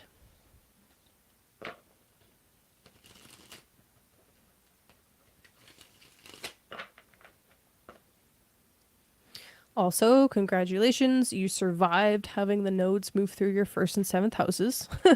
Good job. So later this week, the true nodes will be moving into Aries and Libra, so out of your first and seventh house. So I would take a little bit of time. Speaking of, actually, this would be a great little project for you. Taurus, here's some homework. Take a little bit of time today or tomorrow to journal a little bit about some of the changes that have occurred over the last 18 months, so the last year and a half, while the nodes were in your first and seventh houses. These would have been, I mean, not necessarily huge changes, but maybe, I mean, so this is a really important axis. Having eclipses happen in the first seventh house can be extremely destabilizing, but at the same time really put you on a totally different path, a path that is maybe better suited for you, or more spiritually in line. So take a little bit of time to journal, right? To do some writing exercises, just reflecting on some of the changes that happened, right? And how those changes are looking now. And like you might still actually be going through additional changes. Like we're not quite fully finished with this axis. There's still one more eclipse coming up in these signs. So we're not fully finished. We're in this transition period, but and still, Venus, your chart ruler, will still be going through some pretty intense changes. So the changes are not finished, but some of the more intense and more, some of the more intense ones should be done by now, right? So here's the other thing. This week, Venus is turning retrograde. Venus will be going retrograde in your fourth house. This is even more important for you because this is your chart ruler that we're talking about. As a Taurus rising, Venus is your chart ruler. Venus going retrograde in your fourth house is having you put a very strong focus on your roots, okay, on your ancestry, on your property, maybe even, and the Venus retrograde period, and then the Venus Cazimi in Leo. Think back to the summer of 2015. So the summer of 2015 was the last time we had a Venus retrograde in Leo. Some of the same themes will be popping up again for you this summer, if they haven't already begun to show themselves. It won't be an exact repeat of the same story. Venus is making different aspects, going over different degrees. There's a bunch of stuff that's different. The nodes are also slightly different as well. So it's not going to be the exact same. It is going to be different. Also, you are a different person as well. But while you're reflecting on what this last year was like and some of the changes that you made for yourself this year, also do a little bit of reflection on 2015. What was 2015 like? And what kind of stuff came up in regards to family specifically and your home environment. There's likely going to be some themes popping up back up again. Okay.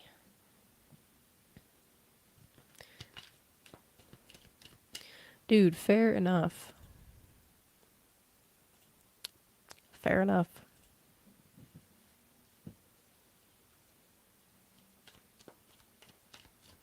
Okay, so what do we got for cards for Taurus?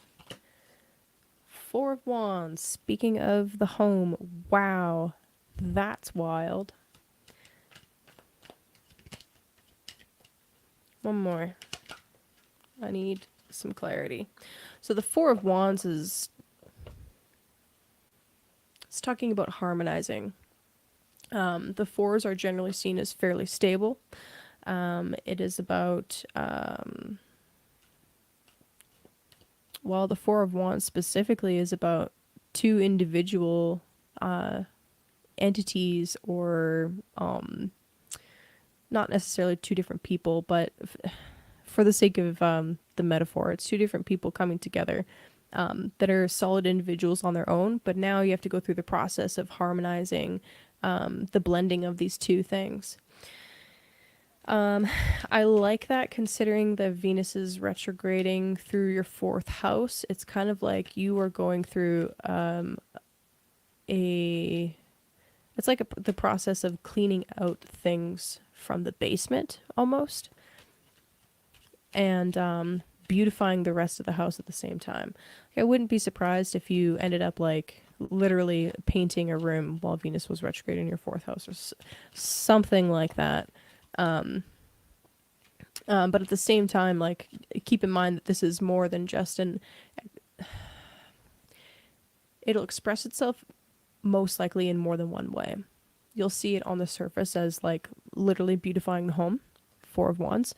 But you'll also have an opportunity, quite likely, to do some internal examination on your like ancestry or some like family karmic stuff, because we're talking about the fourth house with the Venus retrograde. Okay. You literally are going through a rebirth process. So anyway, next card for Taurus.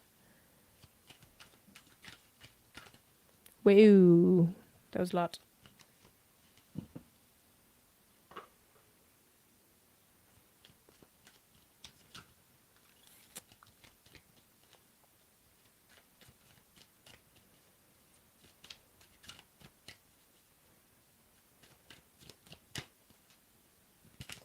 There it is. Oh, Taurus.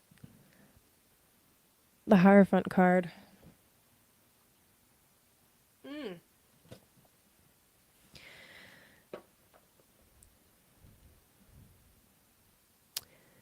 Venus going retrograde in Leo for you, Taurus, is going to remind you of how regal and royal the sign of Taurus is. Okay. There's deep wisdom with the Hierophant card, but there's also quite a bit of luxury I find associated with it as well at the same time. And Venus ruled things are very luxurious.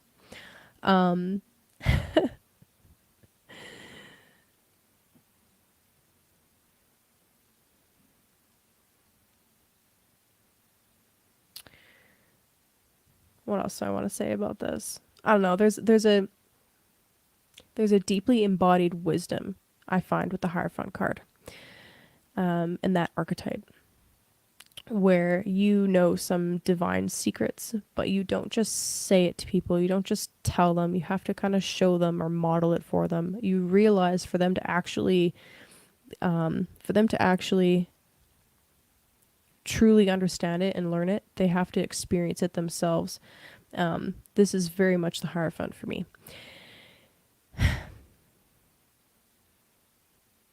But I'm also getting like major wedding vibes from this at the same time. So I don't know. There very well could be a Taurus out there that's getting married, because like the Four of Wands is like people coming together, and then the Hierophant is very much like formal ceremonies. So I don't know.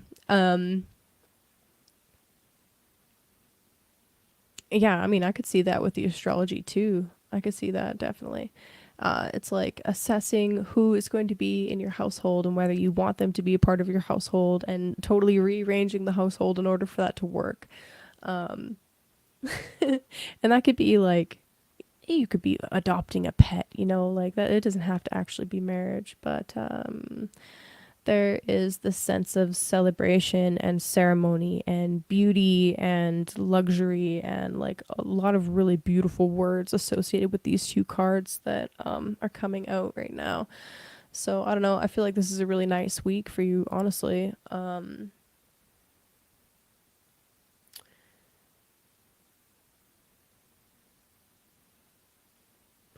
Yeah, and I think the Venus retrograde um, through the fourth house for you, Taurus, is going to be like uh, just an opportunity for you to even discover some more secrets of yourself that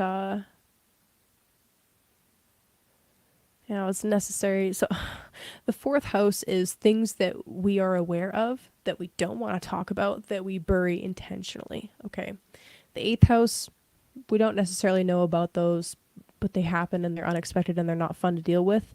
The 12th house, we don't know about those. We don't know they're there. They're completely unconscious to us unless certain things happen and it's brought to our attention. The fourth house, we know about it. It's like the family secrets that we don't talk about. So um, this is like some secrets coming out and but it's coming out in a very gentle and Venusian way, right? It's not a harsh uncovering or unraveling. It's like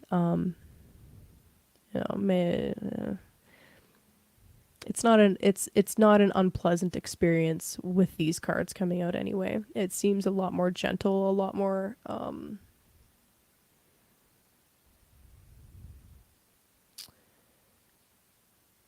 just a lot more gentle. I was trying to think of another adjective, but I think that fits. It's really nice, I'm not gonna lie. It was really hot this week, as it usually is this time of year. This time of year is usually very spicy, and then we'll get like crazy rain and hail. It's a good time. Okay, so that was Taurus. Aries. Aries. Doo-doo-doo-doo.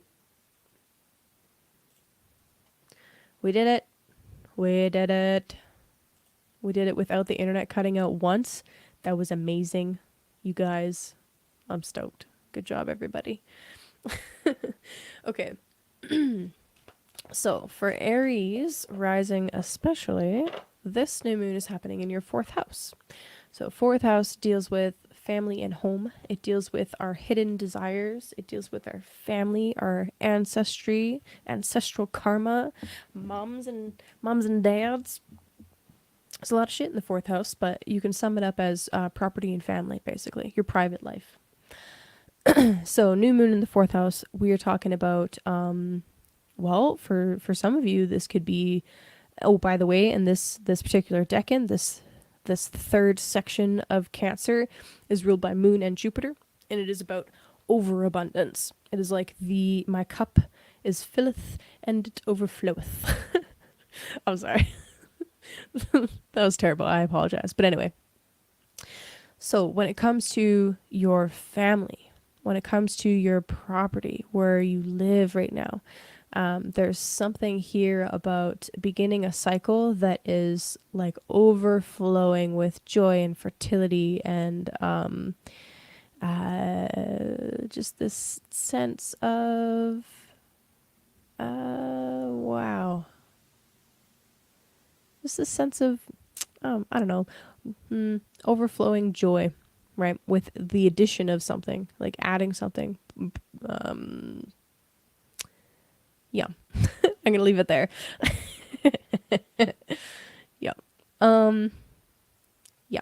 So now with the opposition to Pluto, let me zoom back out. With the opposition to Pluto in the 10th house, this brings about the question of, well, okay, now I have to be more responsible for this home situation.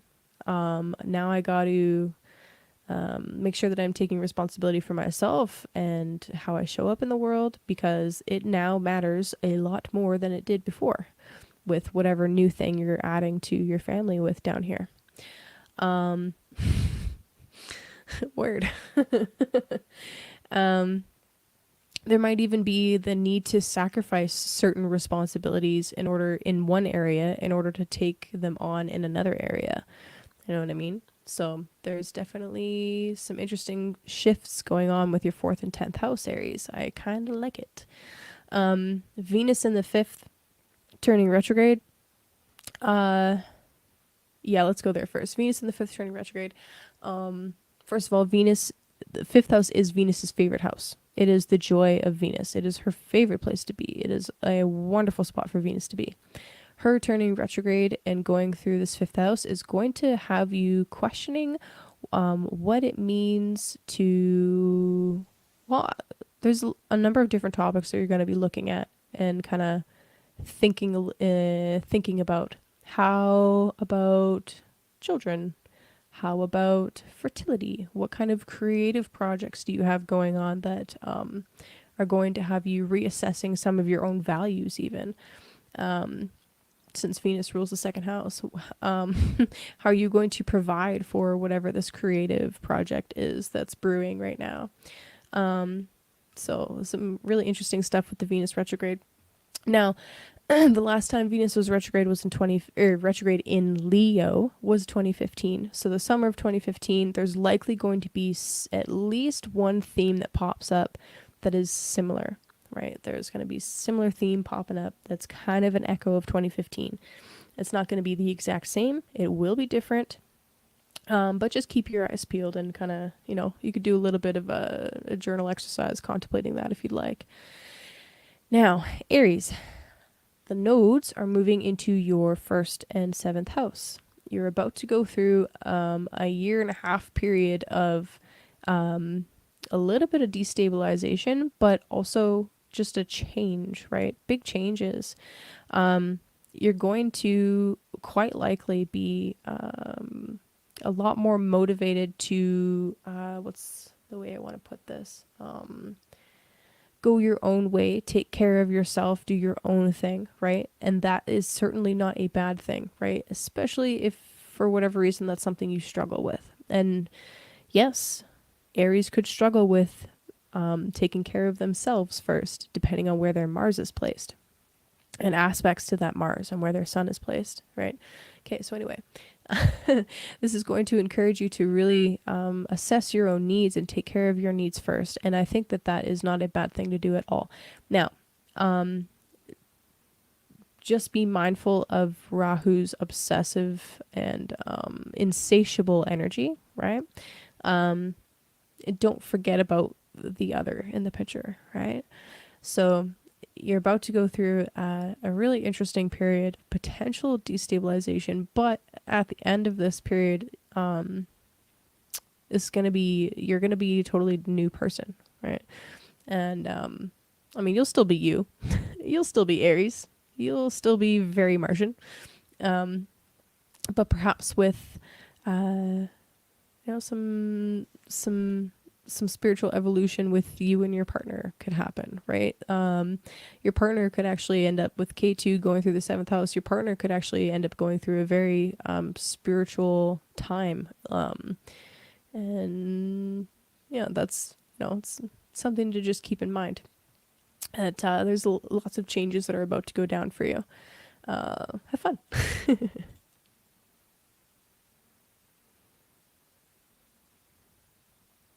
Yeah, you were making lots of money in 2015?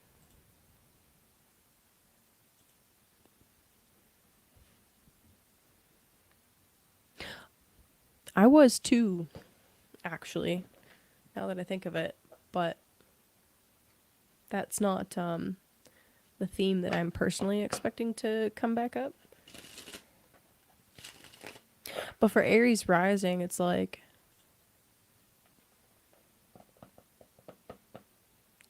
that 5th house, it could be creative projects, creative energy, high risk, high reward type things. Small business entrepreneurship type things. Yeah, romance. Working your butt off. Yeah, girl. Get it. Okay, Aries, what do I got for cards for you for this week? I know that was a lot. That was a lot, but we made it. We did it. I hope that wasn't too much astrology info for you all in one go, but it's a big week. There's a lot going on. We'll be exploring the node stuff quite a bit further as we get eclipses, right? And then the Venus retrograde, we'll be exploring that further as that's occurring as well. So if it felt like a lot, don't worry. We will come back to some of these things again. Okay, so Aries, speaking of working your butt off, the first card that I pulled out for you is actually the Eight of Pentacles. So I see the Eight of Pentacles as doing something over and over again to the point of perfecting it. It's a card that I associate with Virgo, and it's about discipline, right? It's about being meticulous, even if it's a tedious task, doing it anyway, because you know that doing it perfectly every single time, even when it doesn't matter, means that when it does matter, you've already got it mastered.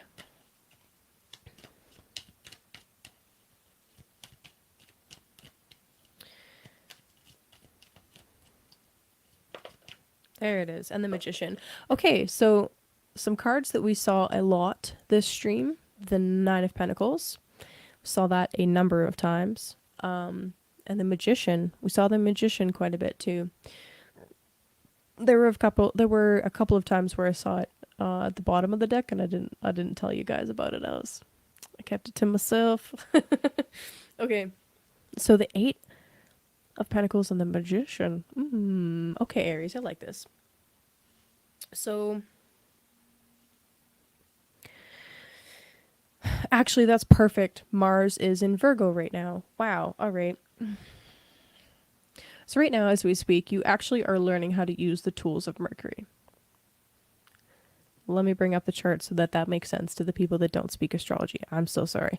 So as an Aries rising, okay, Mars is your chart ruler. Mars right now is in Virgo in your 6th house. So this is literally you working your butt off right now as we speak. That's the 6th house. Is about discipline, and actually this is the joy of Mars. So this is a great place for Mars to be right now. For you guys anyway. So this is you literally. And where your chart ruler is transiting kind of shows you where your focus is at the moment.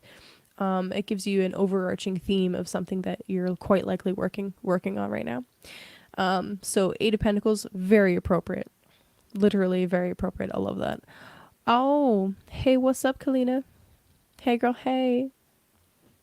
Hell yeah, love it. Good to hear. That's fun.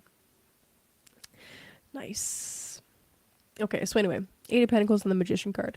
You're learning to work with themes of Mercury, right? So it's not about brute force right now. It's about learning to measure and being more careful and a little bit meticulous and a little bit more, did I say the word measured already? A little bit more measured, a little bit more calculating. That's the right word. And doing this, honing that Mars energy into a fine point, into a, rather than a fucking hammer blow, into a very specific, pointed, precise blow, you'll see way better results. I'm thinking about this interview that I listened to. I'm pretty sure it was actually on a podcast.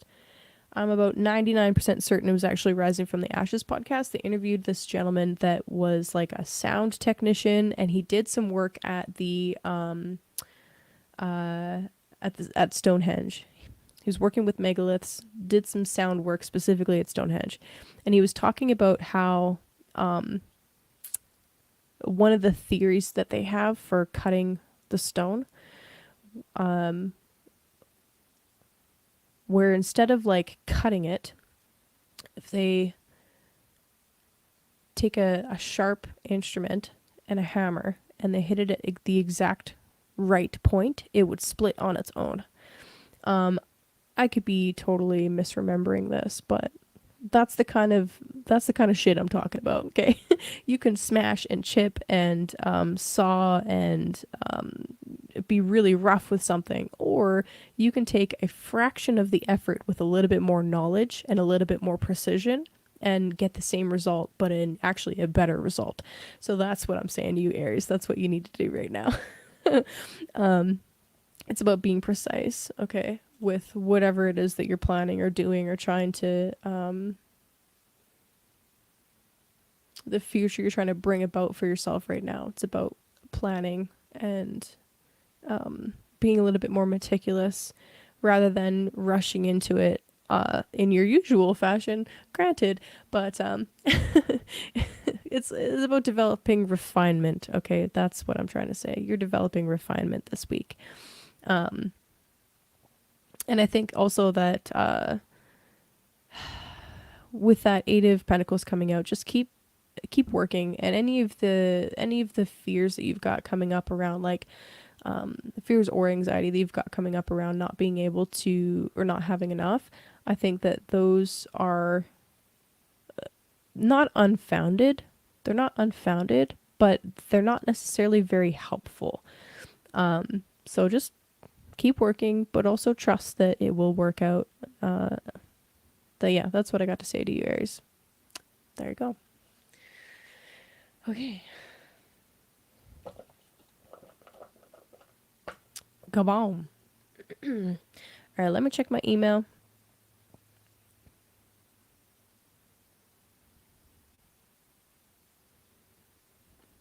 Okay, not seeing anything in PayPal. Oh, no, never mind. I take that back.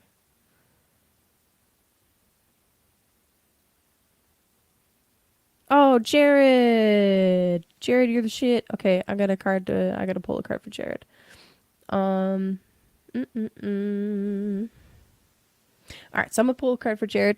And in the meantime, or while I get ready for that, Scott, would you like me to pull a card for you as well? Since you kindly donated, thank you again. Because I'm down. I got cards. I got time. Let's actually take the banner down. Hold up. Hold up. Wait a minute.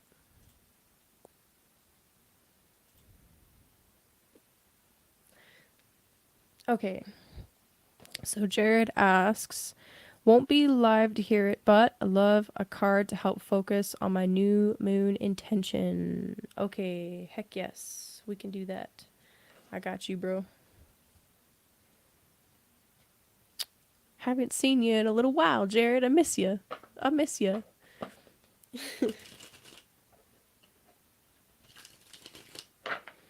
I bet he's working in the garden right now.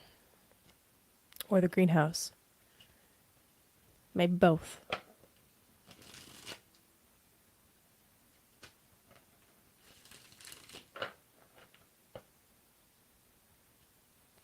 Okay, so a card for Jared for a new moon intention. What would be the best thing for Jared to hear right now? To help him focus.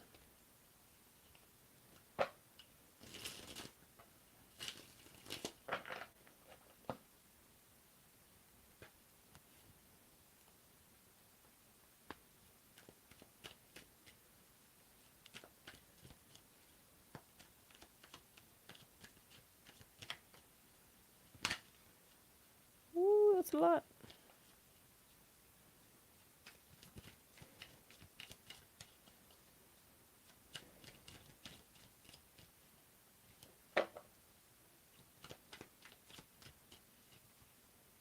Card for Jared, please. Any day.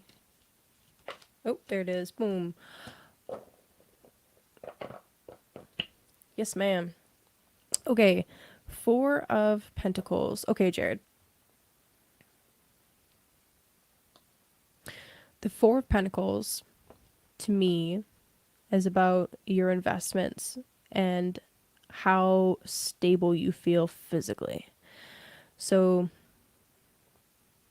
and I don't mean like investments in the bank necessarily, because there's more than just one form of capital, right? So, what could you start right now with this new moon that would help you to feel more stable and more grounded?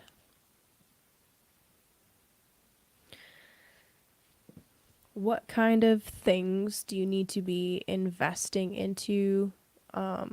Things or activities do you need to be investing into with your time and your attention that will help you to achieve stability and security? I think that's a big word, an important word, rather. And because this moon is opposing Pluto, is there anything that you need to let go of, perhaps, that is stopping you from investing where you need to be investing? I hope that makes sense. I think that is a great starting point for any kind of meditation or intention setting that you want to do. So, yeah, where are you holding on too tightly that you need to let go of? And where can you be focusing your attention on in the physical realm that will help you feel more secure and more stable? Okay. Yes, sir.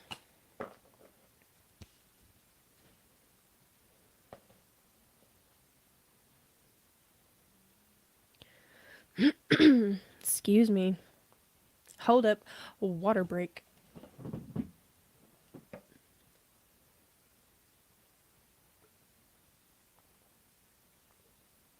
Okay, Andy.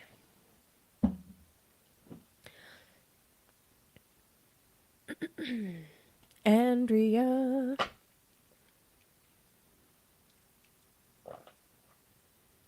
Oops.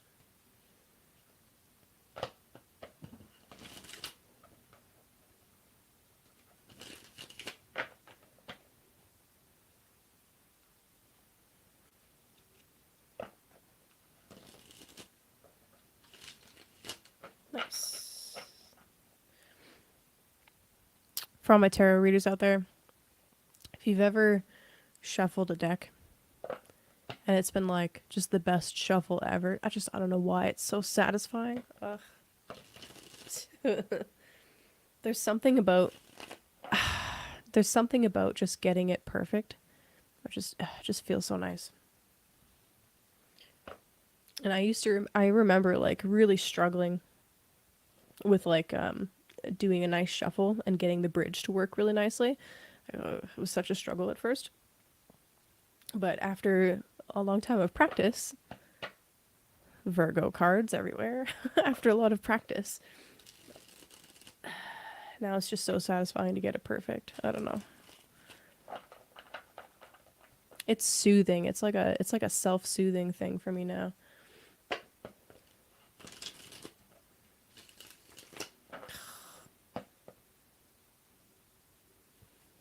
Okay, girl. So we got a card for Andy. What does Andrea need to hear for this week?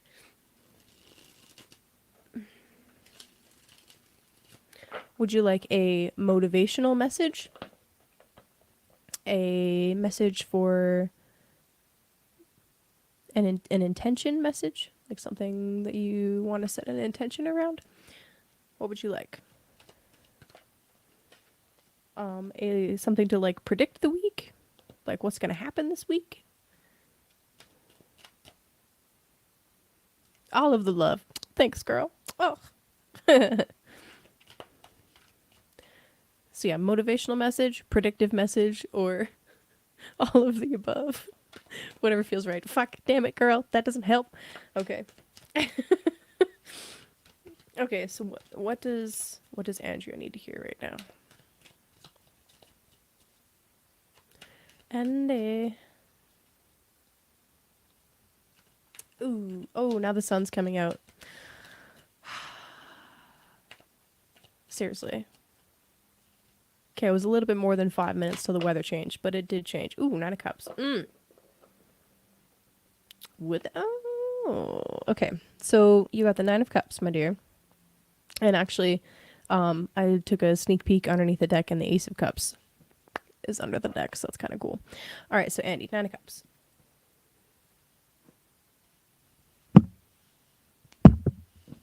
As I punch my microphone. Sorry, guys. My apologies. Um,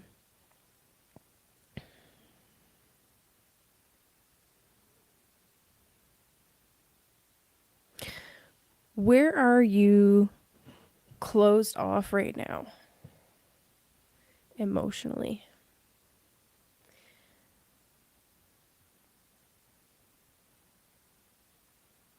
Yeah. Damn. There's some people that you just connect with right away. That's crazy. Yeah, I know. I like that as a wish card too. That's fun. But okay, so there's two things that I get with this card. On one hand, he's either like super satisfied with life, and this is kind of a little bit of smugness, like, yeah, that's right, I got this. But on the other hand, it's like, I don't know. Well, you're saying you're not closed off anywhere. Okay, so that's good. Never mind. So we'll ignore that side of it. Whoop, put that to the side. Don't worry about it. Um, okay, so Nine of Cups. So this week, I want you to do something that is fun and playful and creative, like a finger painting session with your daughter, or something that just celebrates the connectivity that you have with other people around you that love you. I think that this is a good week for just being playful with your creativity. And I've seen your stuff. It's fun. It's very fun. It's always very you have a unique style. It's like it's your scrapbooking style. Everything I've seen from you has got this like distinctly unique scrapbooking style. It's so fun. It's like I don't know. There's no way that I could ever emulate it. That's what I'm trying to say. I couldn't emulate. I couldn't copy it because I couldn't do it justice. But mandala rocks, hell yeah, you paint those mandala rocks. I think that's perfect. Yeah, I don't know. I think that especially if you get some of the rocks from the river or a lake or Minnesota. Yeah, you guys got lots of water. Get some rocks from the water specifically, and then paint some of those. Okay, um, one for me. But 10 in total at least 10. Uh, bonus points if like one is bigger than the others, or more special than the others, or you paint a cup on that one somehow. Um, just to play with that, just to play with the cups energy. I like that. And you weren't here for the beginning, but I was talking about this rock that I picked up out of the river. Um, and how like you grab a rock out of the water, and usually what I found, especially with some of the pretty rocks, like the green and the blue ones, especially while they're wet, they look more vibrant. And then like they dry off and they don't look as vibrant anymore.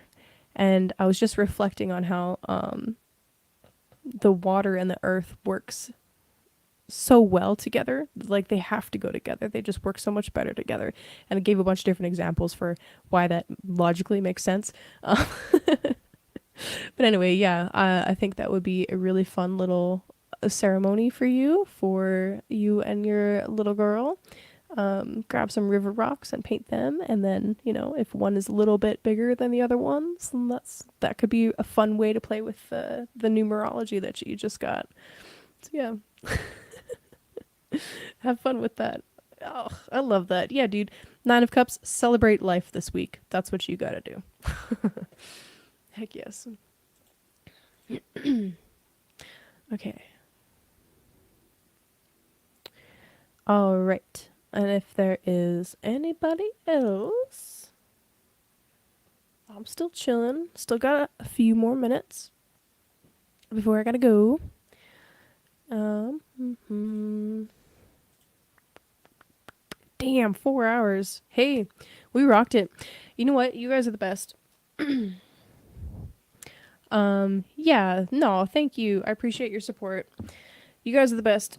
Moonday Tarot would not be any fun for me. Well, okay, it would still be fun, but it wouldn't be as fun for me without you guys. And I appreciate you so much. So thank you for tuning in. If you stayed this whole time, you are a fucking OG, like Stacy. She's an OG.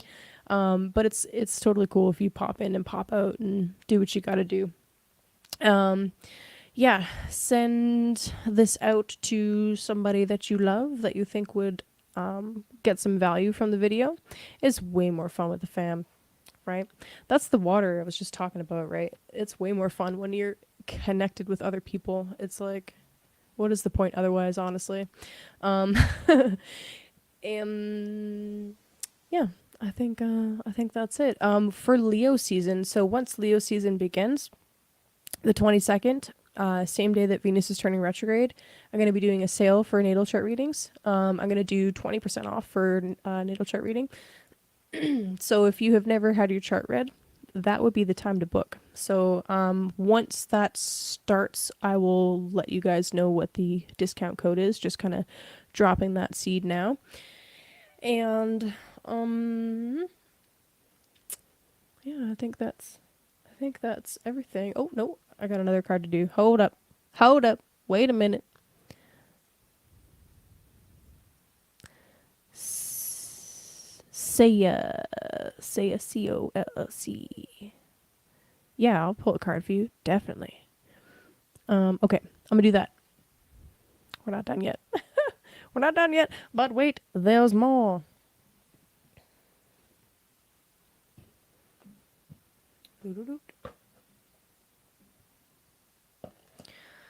So, Saya.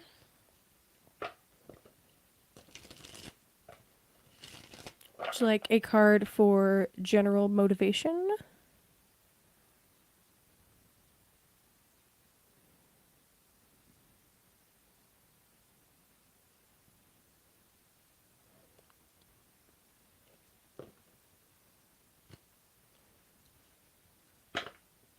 Oh, that's you. Oh, heck yeah. Okay, gotcha. All right.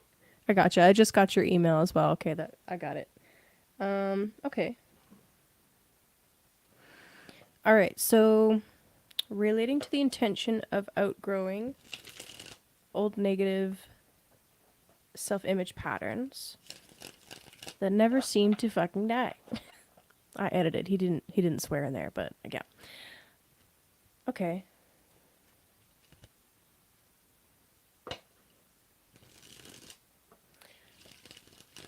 So the intention is the desire to outgrow these negative self-image beliefs, I guess, or patterns.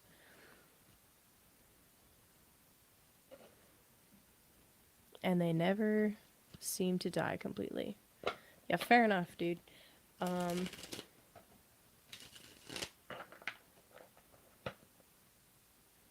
That's the struggle.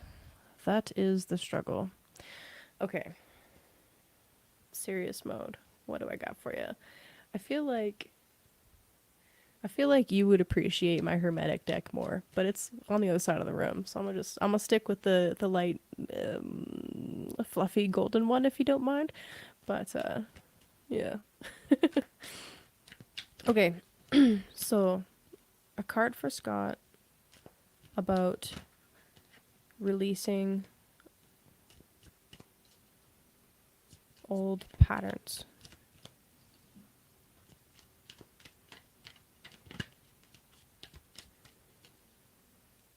I'm trying to remember your rising sign. Oh, is it? Okay, cool, cool, cool.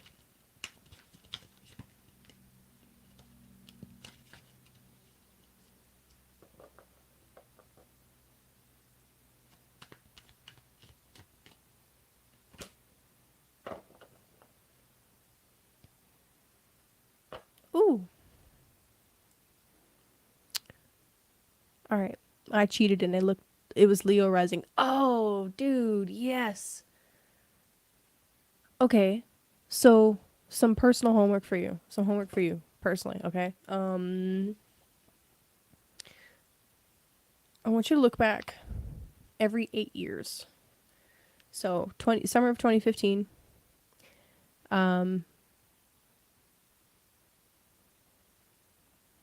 2008, 2000. I think those are the correct years. But anyway, every 8 years, look back to when Venus went retrograde in Leo and we had the Leo star point. Um, the fact that that's your rising sign is significant. This is something that you're likely going to continue to experience until that Venus star point moves out of Leo and is no longer in Leo, which will be for quite some time yet. Just without even looking at any cards, I'm gonna tell you right now that this Venus retrograde through the first house is like going back over those same things, especially as it relates to self-image, right? Because the first house is you, is your body. It's the main archetype that you're learning to embody in this lifetime. And yeah, that Venus retrograde process is like, Venus is going into the underworld, right? She's going through, she's about to go through right now, the process of emptying out old belief, old self concepts, related to each chakra, right? As she's going down, and then into the underworld, under the beams of the sun, through this renewal process, and then as she's coming back up again, you're refilling those chakras back up, so to speak. Okay, so the card that came out for you is actually the Three of Cups. So with the Three of Cups, this is often associated with the middle decan of Cancer. This is ruled by Mercury and Mars, actually. Mercury and Mars? Yeah, Mercury and Mars. So anyway, Three of Cups. This is about...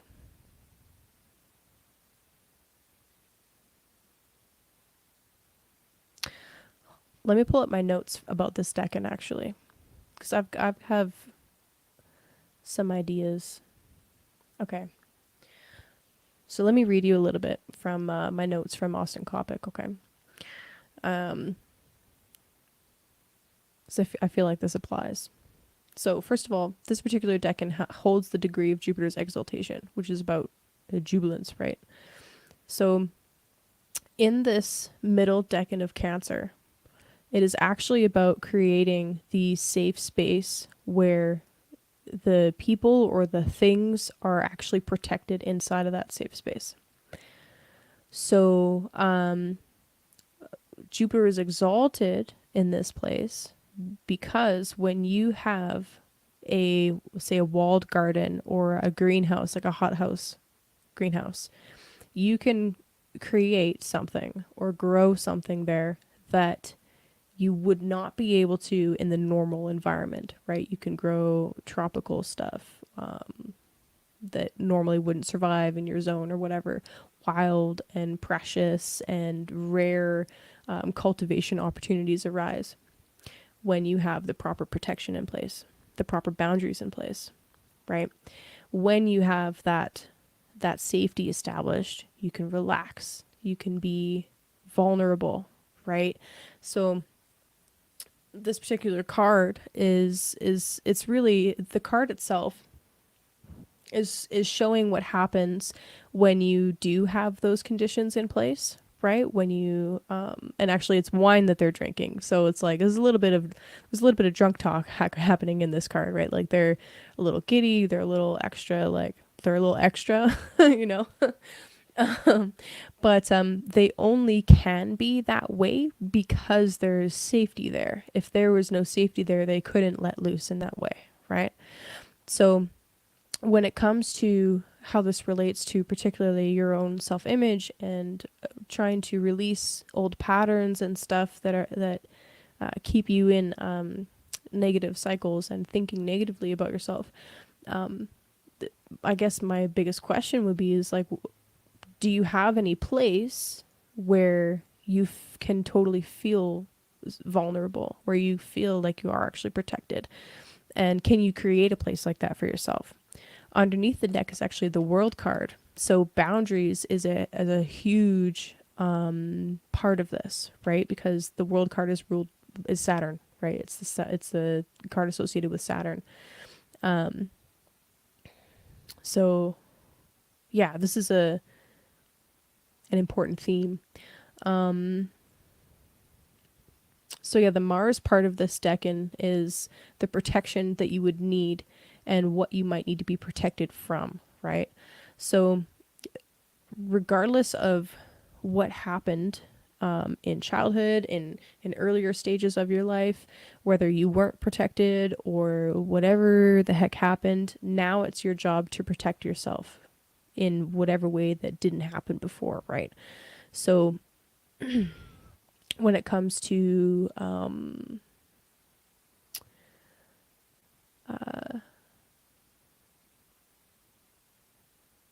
disregard the beginning of that sentence, um, how it relates to, say, like yeah, it's like the only way to get an overabundance in any one area is because it's protected from predators, from disease, from outside influences that might wish to steal or whatever, right? So there's a deep need here to shelter and to protect, but also to have uh, others that can help you increase the abundance that comes from that protected space. I really hope that makes sense. Yeah, that's definitely a thing, right? So protective boundaries are absolutely necessary in order to, be a happy and healthy individual. And it's totally natural. Like, it's really normal when you're struggling with boundaries to go way too far in one direction because it's more armoring than a healthy boundary, right? But when you're learning how to do boundaries properly, like, it's normal to fucking way overshoot it and then go back and way undershoot it, right? So it takes practice, and it doesn't come easily, and it comes with fucking it up a lot, to be perfectly honest with you, speaking from personal experience. It comes from fucking it up a lot that you actually finally land it and start getting it right. So this process is not a quick process. It takes time. And in addition to that, it takes being forgiving and gentle with yourself as well, right? And making just one or two friends, like, okay, I'm gonna share a little story with you if that's okay. I've been trying to make friends locally in my fucking city, and the last like three or four that I was like kind of thinking of maybe letting in ended up being like fucking really unhealthy individuals. So it takes a bit of time to kind of balance out the need to be vulnerable and let people in, but also to protect, right? And you have to do it in small increments. Like, you can't let somebody in all at once, because if they are an unhealthy individual and you have no sense or an imperfect sense of whether they are going to be good or not, you can totally fuck shit up. So you gotta let them in just like a little bit at a time, just a little bit at a time, and then watch and see, and if they're actually trustworthy or not. If they are trustworthy, great, you can let them in a little bit more, but still not all the way, right? There still needs to be some personal boundaries. But the point is to start letting people in a little bit, right? If you stay perfectly walled all of the time, you'll never have the opportunity to even learn to to learn to trust or have other people trust you, because there's that garden wall is there. um yeah, that was a lot. I hope that helped, and yeah, I hope that helped. Put my phone down. Okay. Let's see.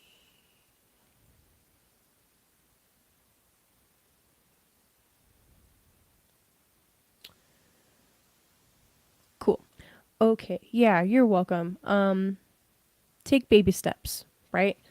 Take baby steps. And also please do that reflection homework for yourself. Obviously, I'm not grading it. You don't need to share it with me if you don't want to. Um, but I can see like the upcoming Leo retrograde being important, really, for this exact thing, the exact thing that you just were asking about self-image, especially. Um, so don't be afraid to like experiment a little bit too with how you're presenting yourself to the world. Um, it doesn't have to be major changes, just little bits of playfulness. With like, maybe, I don't know, you could buy a sweater that's a color you never wear. Like, it could be something really silly like that, but something like that can help begin the process of unfolding that you're looking for, right? Okay. All right, you guys. Have a lovely rest of your day. I am heading out, and yeah, next look to my Telegram channel and to YouTube here right before Leo season for me to drop the discount code for natal chart readings. And love you guys very much. Peace out. Have a good day. Bye bye. Happy new moon.